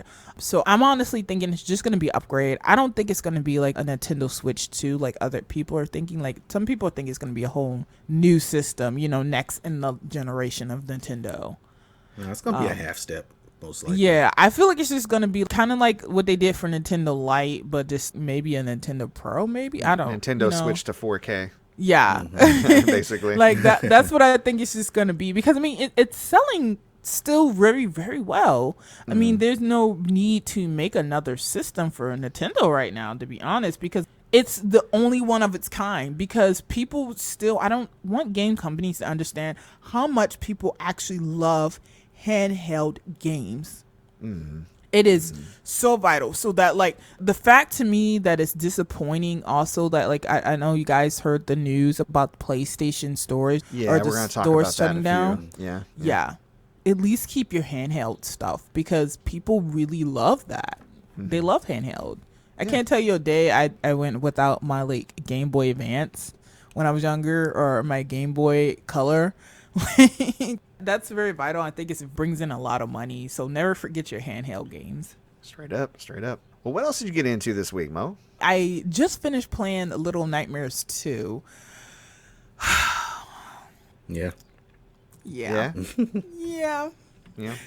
Something sad happens apparently. Yeah, it does. So spoiler for people who haven't No spoilers. played the No game. spoilers, please. Oh, no spoilers. Okay. please. Yeah, No, because okay, no spoilers for I that plan one. on playing it. All right, so no be spoilers as vague for that as one. possible. So He's good. how do I be vague about this? He's good. Okay. Oh, so one thing I want people to know is that, like, many of you probably thought, like I did, that this was a prequel, and the company came out and said, no, it's not a prequel, it's a sequel. But when you're playing the game, you're just like, it doesn't seem like it. It doesn't make sense, or I don't understand it. So I just would like to say, I want them to clarify that so bad, because there seems to be something missing where when you're playing this, it makes it seem like this is a prequel. It feels like there's a big plot hole there. What are we doing when it comes to that? Yeah. That I'm thinking. I'm hoping there will be a DLC that explains that. I really do, because that's a big plot hole. That's the only thing about that game that kind of just brings it down a little bit. It was like the game could be at a 10-star, but because there's a big plot hole there for that section, it brings it down to about an 8. Other than that, this game is amazing. The fact is, I fall in love with each of these characters every time I play them. I don't know if I fall in love with them because their feet are the cutest, because I have an obsession with their little feet. Like, I played Little Nightmares 1, and I streamed that, and people will see that, like, I'm obsessed with their little feet. So I don't know if it's just the fact that they're tiny, but I fall in love with these characters, and I absolutely love the character that you play as Mono. I don't want to really give anything away for it. No, I don't want to give anything away for you guys, but definitely recommend it. Play it. You are going to be a little sad. I'm gonna let you know that now, but definitely play it, and I'm hoping that the DLC comes out, because you want to get ready for that. Hopefully they explain that plot hole there. How long is 1 and 2? They're actually not very long. I believe there's only 4 or 5 chapters Okay. for it, and they're not long. You know, most people are not scared of Little Nightmares, but for whatever reason, I was freaking terrified for the second one. And you would think that I would not be considered, I played Little Nightmares 1, right? And I kind of went through that. But like I said, as I'm getting older, the bravery in me is just shrinking. But the only thing, to be honest, if I can say, the scariest part of that game is probably the hospital scene. Oof. It's literally the scariest part of the game. Other than that, like, everything else is like hype, like go, go, go. Like, you get that jolt of adrenaline going where you just, times where they have the chase scene. Because, like, what would this game be without its chase scenes? You got me really intrigued. I skipped over Little Nightmares 1 because it didn't look that scary. It looked more limbo-ish, if that makes sense to you. But the way that you're describing Little Nightmares 2, and it sounds like story is a major component of these games. I feel like I do want to go back and play 1 just so I can play 2. So would you say they're like 5 hours long, 10 hours long? No, to be honest, if I was sitting here playing the game consistently, I probably could beat it within 4 hours. Okay, good. That's perfect for my show then. I usually, if I finish a game on Friday Night Frights, it has to be a short game. The longest episode run that I had was actually Resident Evil, which I'm going to talk about a little bit later because I couldn't stop playing it. But usually I don't go more than like 4 episodes. Yeah. So that's good to know. You also make sure that when you do get it, get the DLC for Little Nightmares 1. I think there's only one DLC. that goes into a little bit more. And when I say that Little Nightmares has an in-depth story, I recently found that there was a comic book, and I read the comic book, and I'm just so upset like that. I think they stopped the comic book at some point, but I had just recently found out about it. I mean, the story is deep. I didn't even realize how deep. And when I was introduced to it, I kind of had the same feeling you did. Like, when I looked at it, I was like, what is this? Is this like a kid's game, or like, is it a puzzle? Like, all I see is them crawling up something. I wasn't expecting to get from a $60 game from a $30 game. You know what I mean? So like, I'm so surprised, because this game honestly should be an A-lister. No, that's good to hear. Yeah, it looked a little Tim Burton-esque, like creepy, but maybe not super scary, maybe like Coraline or something. So it's good to hear that it has other things it's bringing to the table, and then it eventually culminates in some tense moments. So you sold me. I'm probably going to check that out now. Now, for like I would say heads up for people when it comes to mental, though. One of the things that only has me about this game is like this constantly seeing hanging people. And so if you are somebody who cannot mentally deal with that, this may not be the game for you, because it paints a certain mental situation for this game. This game really tackles that. So would it be trigger warnings for suicide or lynching, or? I would say trigger warnings for people that have suicidal thoughts seeing hangings and stuff like that. No, that's worthwhile. Thank you for mentioning that. All right, well, let me quickly rattle off the games that I played. So I'm still playing Persona 5 Strikers for the main stream, and it sounds like I've passed Derrick up. Did you get to Okinawa yet, Derrick? No. Okay, so I finished Okinawa, and I'm on my way to Kyushu, I think. I'm just traveling Japan. They're talking about food wherever they go. Luckily, I play it right after dinner, or else I would go insane. But I'm really craving some like gourmet ramen and udon now. Stop it. Ryuji won't shut up about it, and I get it, because Ryuji's my boy, but I'm just saying, guys. So, and we're getting more into the story and the origin behind the new character, Sophia, and what is going on with the Medici, or what I like to pronounce it, because I didn't know how it was pronounced before they said it. I was like, Medici. You're right. I do the little Italian move with my fingers, like a Medici. That's how I want to say it. The two fingers coming up here. Exactly. Like, I'm not on video, but you can almost hear it. Medici. I can literally see it. Yeah, I say that all the time on. It's like a mental tick now. Whenever they mention Medici in the stream, you just hear me go Medici. But it's good. It's really good. I'm having a lot of fun with it. It continues to be an awesome sequel to Persona 5. So fans, if you've been sleeping on it, please stop and go buy it and play it. Monday Night Brawlers. So for the beat 'em up this week, I chose X-Men Arcade from 1992, the Konami cabinet. X playing as my girl Storm, because she's arguably like the best character. She's got the best combo in that game. I ran through it pretty quickly. Those old arcade games are not very long, and it's an hour-long show. So I shored up the last 15 or 20 minutes or so with X-Men Children of the Atom, also a great fighting game on arcade. So what can I say that hasn't already been said about either of those games? They're awesome. X-Men Arcade is one of those games where if you finish a level with too much health, it'll kick your ass in the next level. And unfortunately, I was not paying attention to that. So there were times where I was it was sucking down quarters for me. It's like, no, you can't stay the champ for long. Yeah, exactly. I got a chance to play with friends of the show, Call It Like I Don't See It podcast, GP and AD. They hung out with me and we played Outriders all the way through the demo. It was their first time, so it was fun to see them react to the cutscenes and everything from the demo. But I gotta say, after playing co-op, there are a couple of things that are confirmed and a couple of things I learned. I mentioned that of the classes, the Trickster class is definitely the glass cannon, because AD was playing as the Trickster. I believe he was. I keep getting them mixed up. One was playing as Pyromancer, and the other was Trickster. And the Trickster kept getting his ass kicked. So it's not like he was bad at the game. It's just that if he got in a situation, because you teleport around the battlefield, if he got surrounded and ran out of cooldown for his abilities, if we didn't swoop in and save him, he would eventually get downed. If you're going to play Trickster, I think it's a fun class. You feel like Nightcrawler, basically. There's some cool time-space effects that get to be done with that class. But that's the one you want to save for co-op run-throughs. But everything else, like the synergy between the classes, I played as the Technomancer, so I was throwing out the turrets and doing the long-range support. GP Pyromancer, he was medium range. He was setting people on fire. Trickster's just running around causing mayhem. It fit really well. And I love that because the Trickster can slow down time, I was able to run in and pick off my shots a little bit more cleanly with my sniper rifle. It really felt like there was really good synergy with that game. They gave it away day one on Games Pass, so if you play on Xbox, there's no reason not to check out this game. No. And then, of course, if you're on PlayStation, there's a PlayStation 4 and a PlayStation 5 version. I haven't confirmed if they're going to upgrade PlayStation 4 to 5 if you don't have the 5 yet. I kind of feel like they won't because they're selling the two separate versions day one simultaneously. So if you feel like you want to play it but you want to wait for that PS5, maybe look into that first is all I would say. Mm-hmm. Friday Night Frights, I finished Resident Evil 4, the story.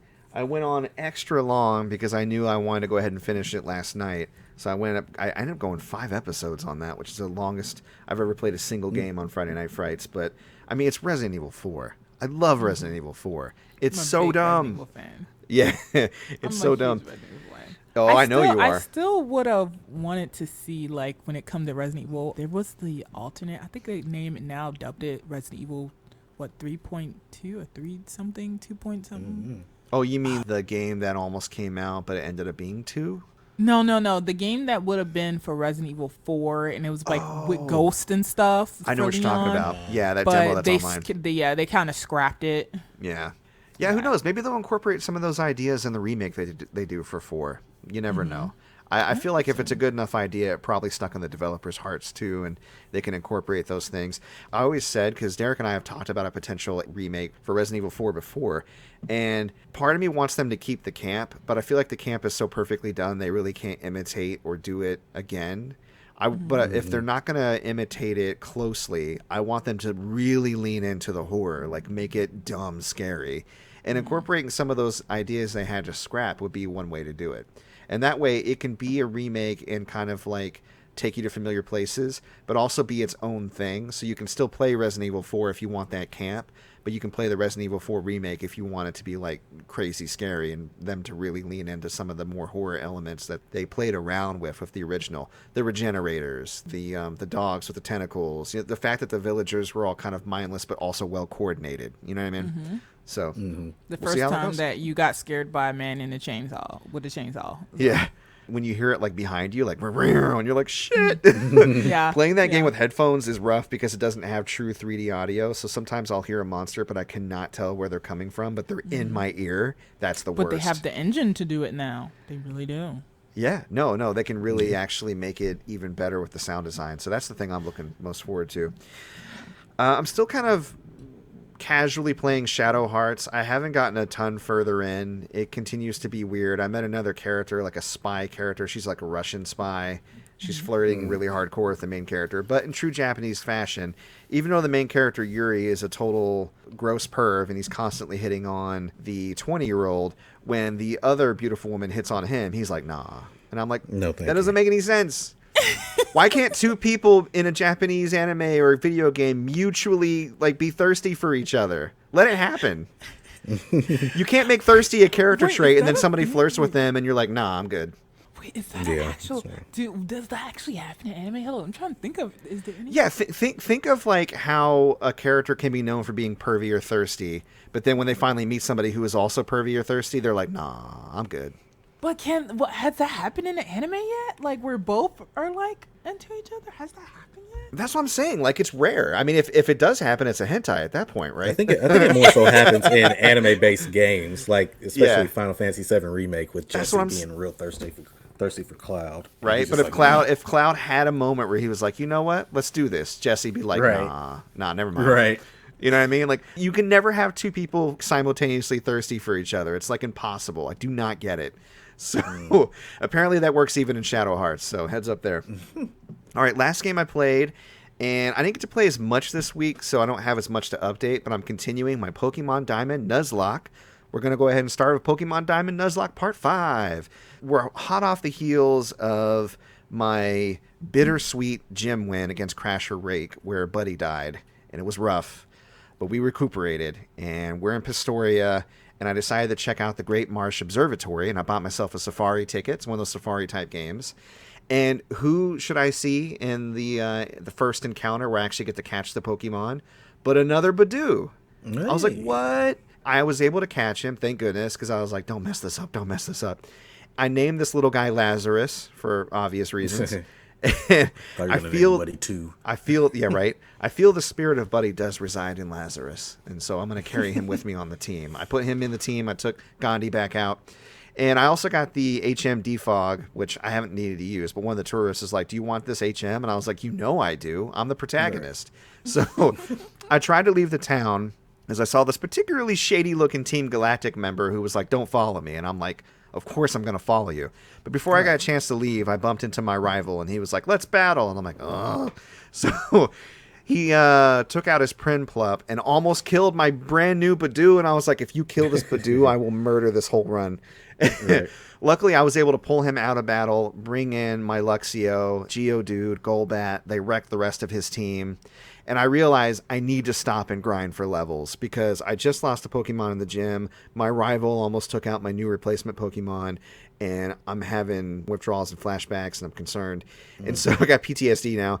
And guess what Pokemon are just outside of Pastoria? A gang of Weasels and Floatzels. You know Floatzel, the guy that killed my Badoo.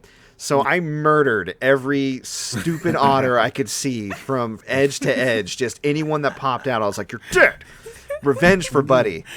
The worst part is they hit hard in the wild, too. I was actually able to catch a Weasel, so I'm like, I'll bring him in, because I know how strong they are, but your name is Judas. Fuck you. So, and I basically decided to go ahead and try to get everybody up to around level 30 or 35, since that seems to be the level I'm heading to in the next gym.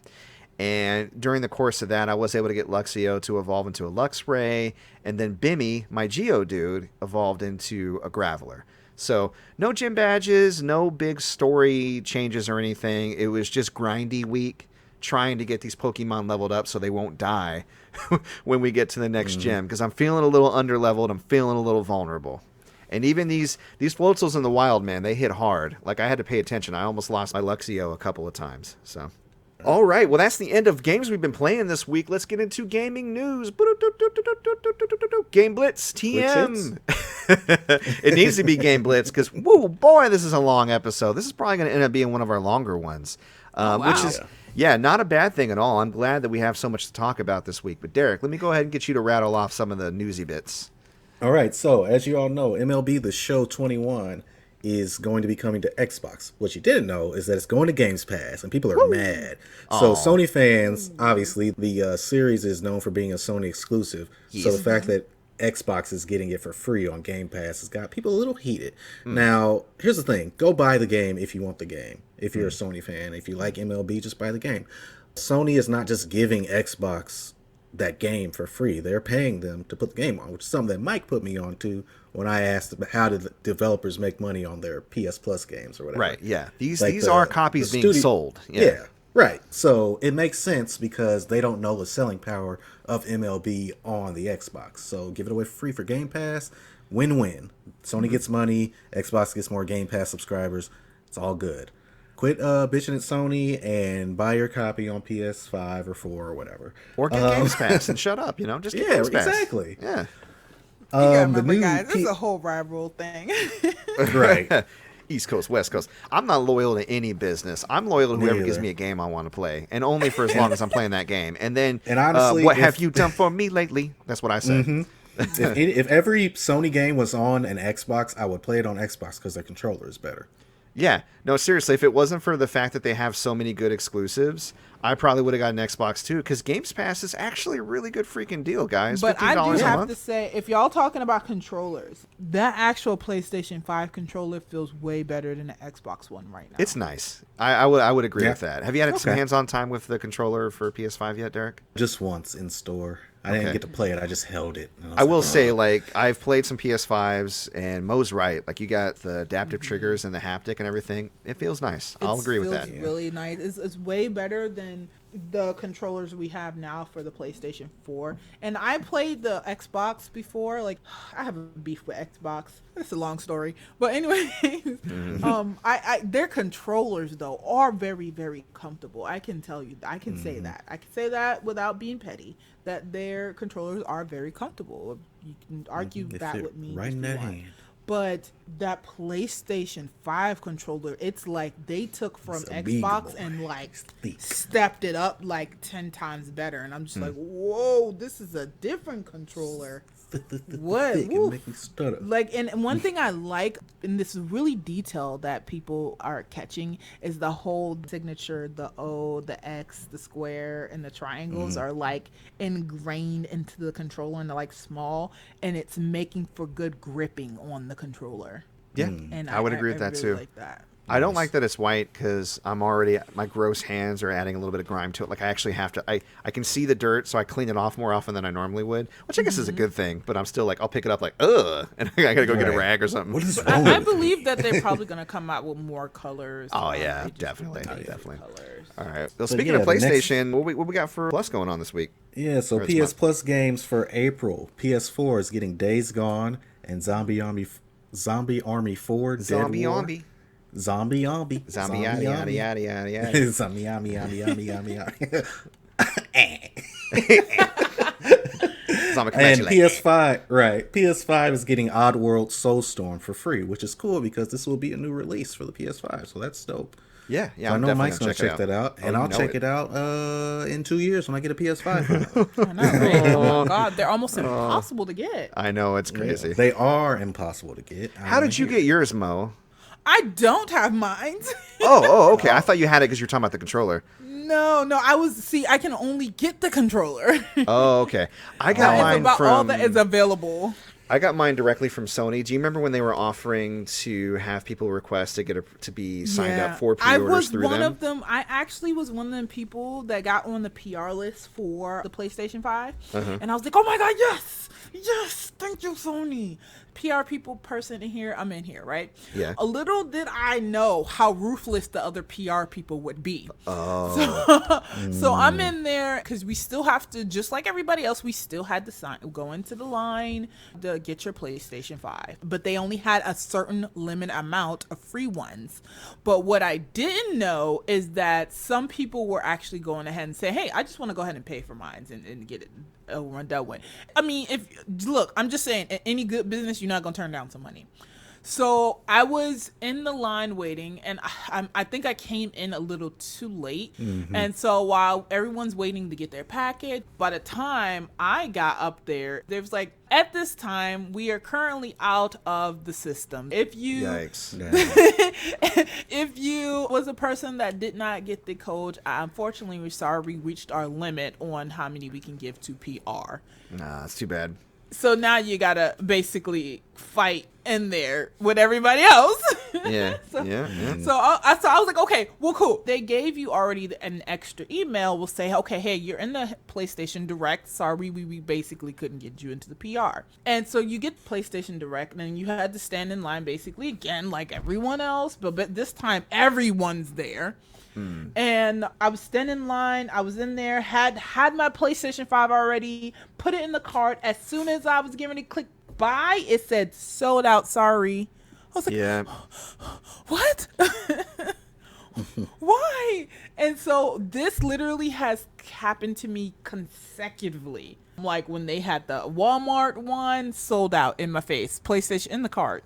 Yeah. Target, sold out in my face. PlayStation in the cart. Then PlayStation Direct again, sold out in my face in the cart. Wow. Sold out in my face. In the Yeah, week over Yes. week, it's becoming increasingly apparent to me just how lucky I am. Like, I'm so glad I answered that email from Sony.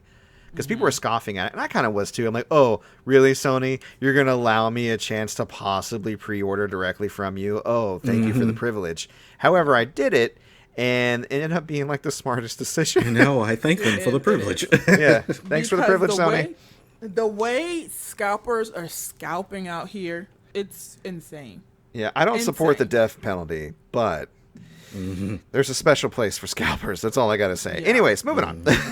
So, speaking of insane prices for video games, on Friday, we actually heard of a record-breaking auction at Heritage Auctions in Dallas. A sealed copy of a Nintendo Super Mario Bros. Game, graded as a pristine copy by the video game grading company Whatchu, sold for 660,000 ducats. Ooh, baby! The amount of bread you have to drop on a game you ain't gonna play. Right. You know what I mean? You can keep that as a souvenir. That's not even an investment at that point. To put this in perspective, the highest sale price for a video game ever publicly reported prior to this was only $156,000, which is still dumb. But this annihilated that record. This is why I keep looking at this collection thinking if I move, this is going to be a bitch. Because, like Derrick had mentioned, I'm still a collector. I have like over 2,000 pieces of physical media and growing. And I'm like, maybe I should get rid of it. But then I read stories like this and I'm like, nah, man, we about to make bank when I'm older. So we'll see how that goes. Right. Then again, it could all crash and people could not care anymore. It could go completely. Who knows? Anyways. I feel like what you're doing is awesome because there's going to be somebody that comes into your area and they're going to be like, wow, this is amazing. And can I buy this? Yeah, I mean, and if anything, I can pass it along to Ben, so hopefully he can have a appreciation. I mean, there's a certain amount of preservation, I guess, or, digital. I mean, we're going to talk about it here in a second. Digital is not guaranteed to stick around forever. So having that physical media, it does mean something. And if there's a way I can back it up eventually safely, a lot of these, because there's some things I can't back up via ROMs and some things I can't yet, I'll probably go for that as well. But yeah. So speaking of preservation, oh my goodness, this week Mario was killed, as many of you know. He died. He died. Oh Moited. Mario 35, Super Mario 3D All-Stars, the original Fire Emblem NES translation, all of that pulled from digital. No more prints, physical prints, I should say, of Game & Watch. And the physical edition of Super Mario 3D All-Stars, that's gone. Now, there's still a lot out there in the wild. Yes, it's very plentiful. But if you are thinking about getting it and you haven't yet, get your ass out there and grab a copy because eventually they are going to get all bought up. And there are people already putting up, Super Mario 3D All-Stars for insane prices if you want to go on to eBay and search that and have a laugh. I hate that they're doing this, especially with the digital content. Obviously, the justification from Nintendo is artificial scarcity drives sales. And it's true, because I don't know if I would have bought Super Mario 3D All-Stars as quickly as I did, or Fire Emblem NES for that matter. It might have just stayed in my wishlist cart for a while if it wasn't for the fact that I know that they were going to pull it, and I didn't want to miss out. So, game, check, match, Nintendo, I guess. Yeah. All right, and isn't it getting sad though that you're starting to see, like, speaking of that, and just also like the PlayStation stores dying and stuff? Isn't it just kind of? Doesn't it make you feel a little sad that you're starting to see this kind of just dwindle down? Yeah, it's the end of an era. I still think it's going to hang on a little bit longer than people think. I think there's going to be some pushback here and there. We're going to start to see the cracks show. Just by virtue of the fact that stuff is being removed, people are going to be like, hey, maybe I should go for physical. You know what I mean? Yeah. But, I mean, to your point, we reported on the rumors last week that PlayStation was going to close the stores for PS3, PSP, and Vita online, and that was confirmed to be official this week. On July the 2nd, the online store for PS3 and PSP, and right now it's only online through the console, like you have to actually go through the console to buy the games. You can only do that up until July the 2nd, and then they're going to close it down. And then for the Vita store is actually going to close down on August 27th. I'll kind of explain, because we had some questions last week. I know I was going to update on this. What does this mean for stuff you already own and stuff that you can get in the future and all that? So you will still be able to re-download and play previously purchased games. You'll still be able to access previously purchased video and media content, if that's your thing. You'll be able to redeem PlayStation Plus vouchers if you want. You'll still be able to re-download and play any claimed game title through PlayStation Plus as long as you remain a member of the service. Now, PlayStation licenses get a little wonky, so definitely make sure that any game you have the license for that you download at least once, even if you're not going to keep it, then you can delete it. Because I've heard of situations before where you get the license, but you didn't download it right away, and then somehow you lost the license when a store closes down. So just keep that in mind, people. Things that you will no longer have access to, and this is the part we're definitely losing. You will no longer be able to purchase PS3, PS Vita, and PSP digital content. That includes games and video content. You can no longer make any in-game purchases, so no DLC, no microtransactions, any of that through any of those games. You can no longer redeem PlayStation Network wallet fund vouchers like gift cards on those devices. And any money you have in your wallet will remain, but obviously you can only use it to purchase PS4 or PS5 products. Well, does this also mean, because I didn't catch up with one of my journalists to ask them that's on the PlayStation side yet, but does this also mean, like, is this just for the United States, or is this, like, also Japan as well? Because I know Japan still sells, like, their old stuff, like old game consoles and stuff like that. So is Japan still going to be selling their own? Because if so, they're probably going to bump that price up really high. I believe it's shutting down for Japan too, only because a lot of the outlets that I've been looking at for recommendations for preservation have been talking about the Japanese stores as well. Mm-hmm. But I did only read the English version of the Sony website release and the features, and it did not delineate between regions. So that's actually a really good point.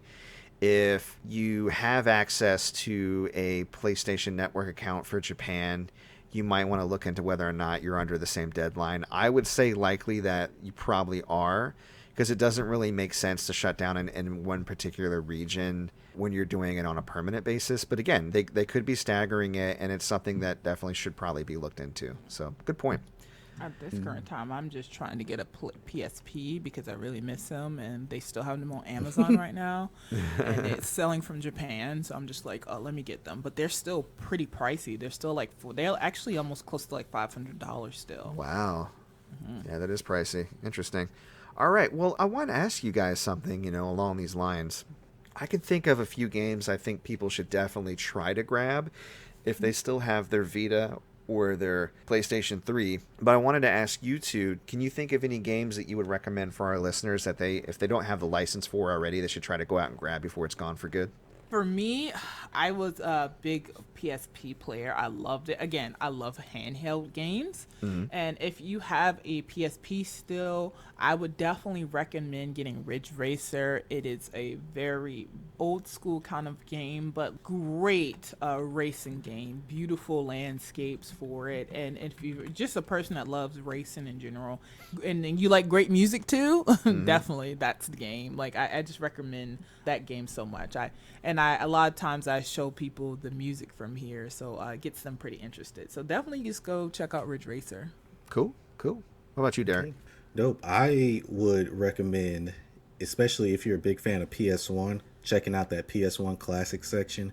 Yeah. Because most of those games are $10 or less, mm-hmm. and a lot of them are $6. So it'll be $5.99 for, like, let's say, The Misadventures of Tron Bonne, which is a Mega Man Legends spinoff, and the physical version of that game is, I think, $200 to $300. Yeah. So after the store shuts down, if you want to play that game, you're gonna have to drop quite a bit of cash on it. So I'd say check out the PS1 Classic selection. They've got almost every single PS1 RPG on there. Fighting games. Alundra is a good one to check out. Platformers. Yeah, Alundra, all the Crash Bandicoots. Like, just get on there and spend $100 or $200 or whatever on all those RPGs, man, because it'll be worth it for you. Turn your PS3 into a retro RPG machine. When you say Crash Bandicoot. Yeah, oh, yeah. For sure. All right, well, I would recommend, if you're a Ratchet and Clank fan, Ratchet Deadlocked HD can only be found on PlayStation Network. And there are other games. I think Into the Nexus may be one of them, or Quest for Booty. I think those might. Quest for Booty is digital only. Digital only, okay. And then Into the Nexus. You can get a PAL version of it. Okay. Disc. The Ratchet and Clank Future series, grab those because those are going to start to go up in price. Probably the HD collection, and then PlayStation Network Pain. If you guys remember that, that's where you use a human catapult to fling somebody at a bunch of destructive environments. Get that. Tokyo Jungle, where you play as a Pomeranian in post-apocalyptic Japan, and you go around trying to fight other animals for dominance. And dinosaurs. And you can play as dinosaurs, you can play as a deer, you can play as herbivores and omnivores. Like, it's really silly, and it's very arcadey. Siren, Blood Curse, really good horror game. A lot of people from Team Silent worked on that. Definitely check that out. Really good horror game. Yes. House of the Dead 3 and 4. I'm pretty sure, unless you got like a MAME emulator, you can only get those on PlayStation. So I would definitely grab those if you have PlayStation Move controllers and you're into light gun games.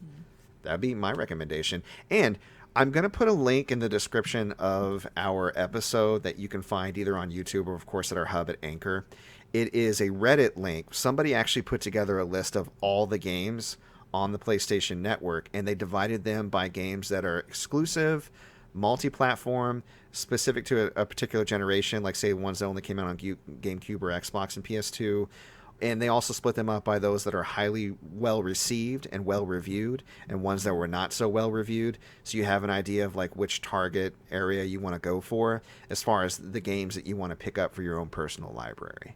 Oh, man, y'all remember a lot more games than I did. I'm old. I've been thinking about this all week. I mean, because we had that heads up last week, and all I could think about is, oh, my God, what do I want to pick up? You know what I mean? No, is this is including also, like, PlayStation 2, correct?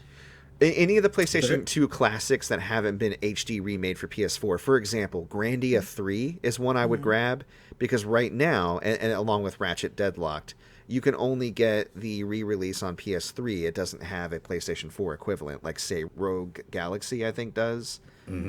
Or, Manhunt, something like that. Those are on PS4, so you're okay. So, yeah, and again, this Reddit list, I think, should be able to delineate between those titles to help you out. But definitely go to like Derrick said, go to that classics section. You're going to find a lot of good stuff in there for pretty cheap, especially when you compare it to the physical prices. And Derrick, unlike other resellers, is not going to try to price gouge you or charge you an arm and a leg, but he's got a family to feed. So if you think he's going to charge you $6.99 for a PlayStation 1 physical disc, you're out your mind. You need to go ahead and try to get the digital content or buy it for a reasonable price from him later if you want. So Just still got to get my money. Got to get that money. Okay. Yeah. Well, this is the way we hustle. So speaking of the way we do things, Derrick, I got one question for you this week, man. I just got to know. Right. What you feeling? I am feeling the DC TV series Doom Patrol on Patrol. HBO Max. Okay. Now, this is a show that came out, I think, 3 or 4 years ago. I'm not sure. On DC's app when they had their own app that kind of failed and was absorbed into HBO. I remember. Yeah, it's basically a group of kind of mutant misfits of the DC universe that all come under this benefactor father figure character, and they're just going on these little mini adventures to try and solve some mysteries that are going on, and it's weird as hell, and I love it. One of the funniest things that I've seen that the show got ragged on a lot for was Cyborg's design in the show. Cyborg is in the show, but he's not in Titans, which was an interesting choice. But in this show, Cyborg literally just like wears a jumpsuit, and all of his cybernetic parts look like plastic, and they're just on him. It looks like he can just pop them right off, and it looks so bad, but it's so endearing, and I love it anyway. Brendan Fraser's character is basically a brain inside of a robot, but he's almost better as a giant robot than he is as a human, which is It's interesting. yeah, which is great. So I can't really recommend it enough. It's real wacky, very silly. It's not the most amazing thing, but there's going to be something that you see in that show that you enjoy. So yeah, if you're a fan of DC, check it out on HBO Max. Doom Patrol. Mo, what you feeling this week? So I'm feeling something that hasn't came out yet. 3 things that haven't came out yet. Okay. Right now, I'm feeling the Resident Evil series. You know, this year is the year of Resident Evil, apparently, because we're getting a Resident Evil reboot movie. We're getting the Resident Evil Infinite Darkness, which is an anime, and our 3D anime. Can we call it that? Hopefully. Yeah, and sure. then we have the Resident Evil 7 game coming out. Or no, not 7. I'm sorry, 8. Oh, God. Village. I am old. Ooh, with mommy dom vampires. Just crush my Yes. chest with your Can we heels, talk about mommy. everywhere we go? Every time someone even pulls up this woman, they're just like, choke me harder. I'm just like, What? What? Guys, Didn't know we had so many calm down. submissives in the community. Right? There's so many, and I'm just so excited about this. Like, now I'm a Resident Evil ambassador, so I've been like all up in they grill, all up in their business. I mean, I used to go into like when they had the old Resident Evil franchise and be like, all right, what they doing? They on set? This is where they at? Yeah, I was that person. I have just a little bit more faith in the new rebooted movie that's getting ready to come out because of some of the things that I'm seeing. Like, so the whole thing of the Raccoon City helicopter that landed into the mansion. It looks like they actually started recreating the mansion. So it looks like when we get the movie, we're getting a whole mansion setting again. And I'm just like, okay, which story are they going to take from that deals with the mansion? Because there's Resident Evil, there's so many mansions. So I'm excited for that a little bit. I'm still hesitant. I don't know what the heck they did in the first franchise. I think they only did one right, and that was Resident Evil 2 Apocalypse. That was the only one that they really did close to the source material. Debatable. I can say, only reason why I could say that it's kind of close because I think the person they assigned for Jill was perfect. They right off the video game. I think that was perfect.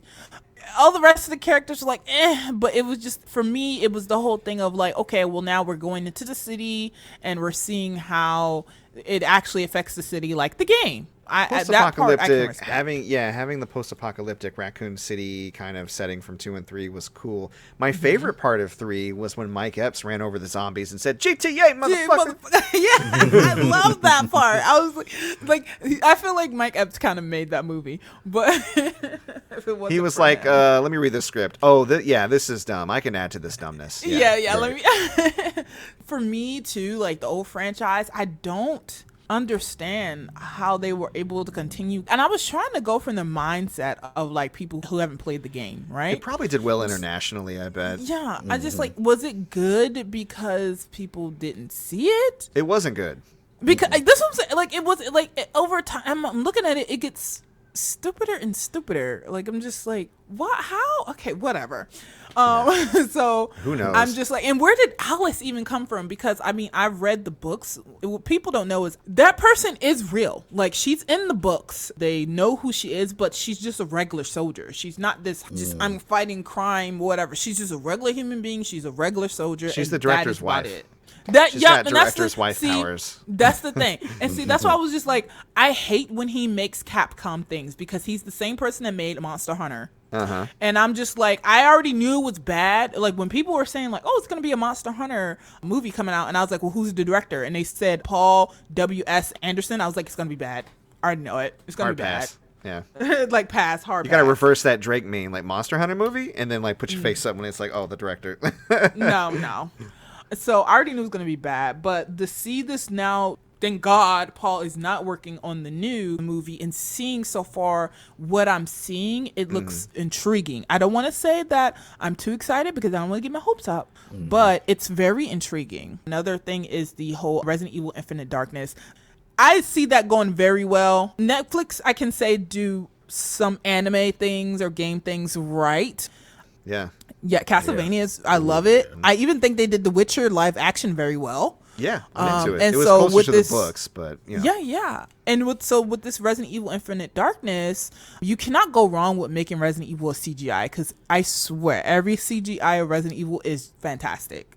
I have really high hopes actually for Infinite Darkness. I'm excited to see it. And then I'm also just very excited about Resident Evil 8 Village. I'm so excited for it.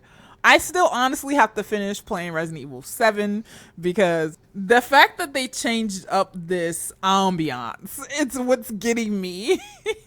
My thing was, I was one of them fans that was like, make Resident Evil scary again. And then once Capcom said, they was like, oh, really? Bet.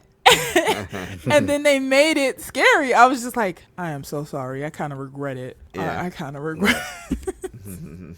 Because the way that they're doing the games now is they're letting your mind be the one to scare you. Yeah, that Literally, demo with on the PS5 quietness. was dope. Like, it did a really good job, like you said, with the ambiance and the sound design.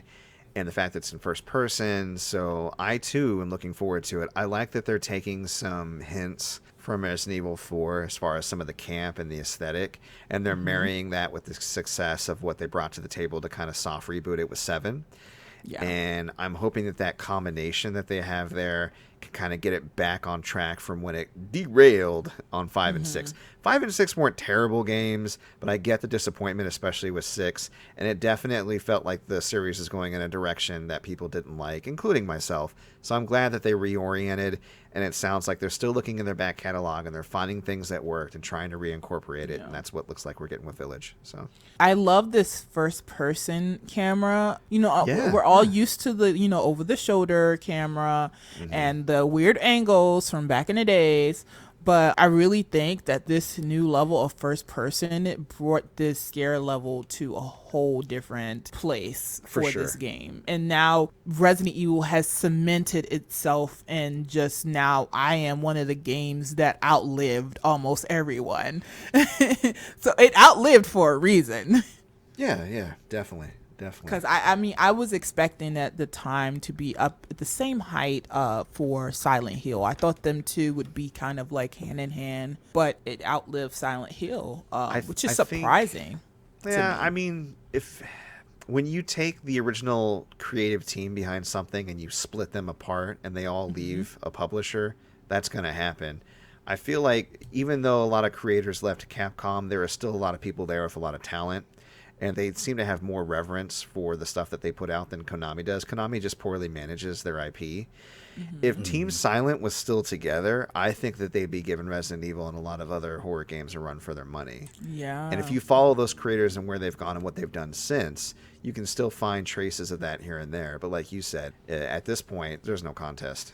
It's a little sad to see the horror genre dying, or it comes down to like now it's very small. So when you do get a horror game, it's just like, oh, what is this? Oh my God, I gotta play this. Versus like every other genre of game. It's definitely ebbed and flowed. I'm hoping that the success of Village 7 before it and, a lot of the indie titles that we're seeing coming out will help kind of continue the revival that we've been seeing. But it's still not enough, I agree, coming out. There needs to be more. So yeah. So forward to that. The only thing that scares me about the whole thing of this year of the Resident Evil is the back-to-back. It's just like, how much are you going to milk it? Because it's almost seeming like, we're getting a Resident Evil almost every year. And then this year we're getting the game, then the TV show, then the movie. So will it still keep the attention for more years and years more after this year? Are they going to give a break for a bit, let people miss Resident Evil? You know what I mean? I could see an argument for oversaturation, especially if these games were longer, like look at Assassin's Creed. However, with Resident Evil, they're such short, tight action experiences. I mean, you can beat 3 in under 2 hours if you're quick enough. I feel like this actually lends itself easier to an annual franchise if they can pull it off. Now, like you said, could there be some burnout? Yeah, but I'm thinking less on the consumer side and more on the developer side. What I would be concerned about is just making sure the creative team isn't just making them for making them sake, and they still have genuine passion and ideas driving these games. So if they need to take a year off for that, most definitely. But hey, if they got ideas for days and they're down to clown, put them bad boys out. I want to play me some Resident Evil every year, to be honest. That's kind of what I'm feeling for the week. Well, right on. I agree with you. I'm super feeling Resident Evil. How about you, Derrick? Are you convinced? Are you going to be a Resident Evil fan now? Nope. Is it more like you're scared of the games, or you don't really? I'm just not. I have no doubt that I would enjoy playing them. It's just not on my docket. I'm a big JRPG action adventure guy. That's more my wheelhouse. So if there's something else to play besides that, then that's what I'm going to play. See, I tried, man. I tried to turn him into a winner with us. Yeah, that's okay. We'll try again next week. Don't worry. It's an ongoing struggle that I will not give up on.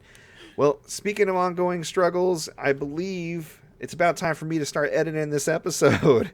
So that'll be the end of it. Let me first, again, just thank you, LaDiiMomoChan, for Yes, thank you. stopping in and hanging out with us. It was an awesome, fun conversation. I love getting to know you, and I hope that we can continue kind of supporting and learning from each other as we move forward. Like I said, anybody who is interested, and you should be, I know that you said you're more on Twitch now than YouTube, but tell the people where you're at, where they can find you, what social media sites you go to, where your content is at. And of course, we'll make sure to link it in the description.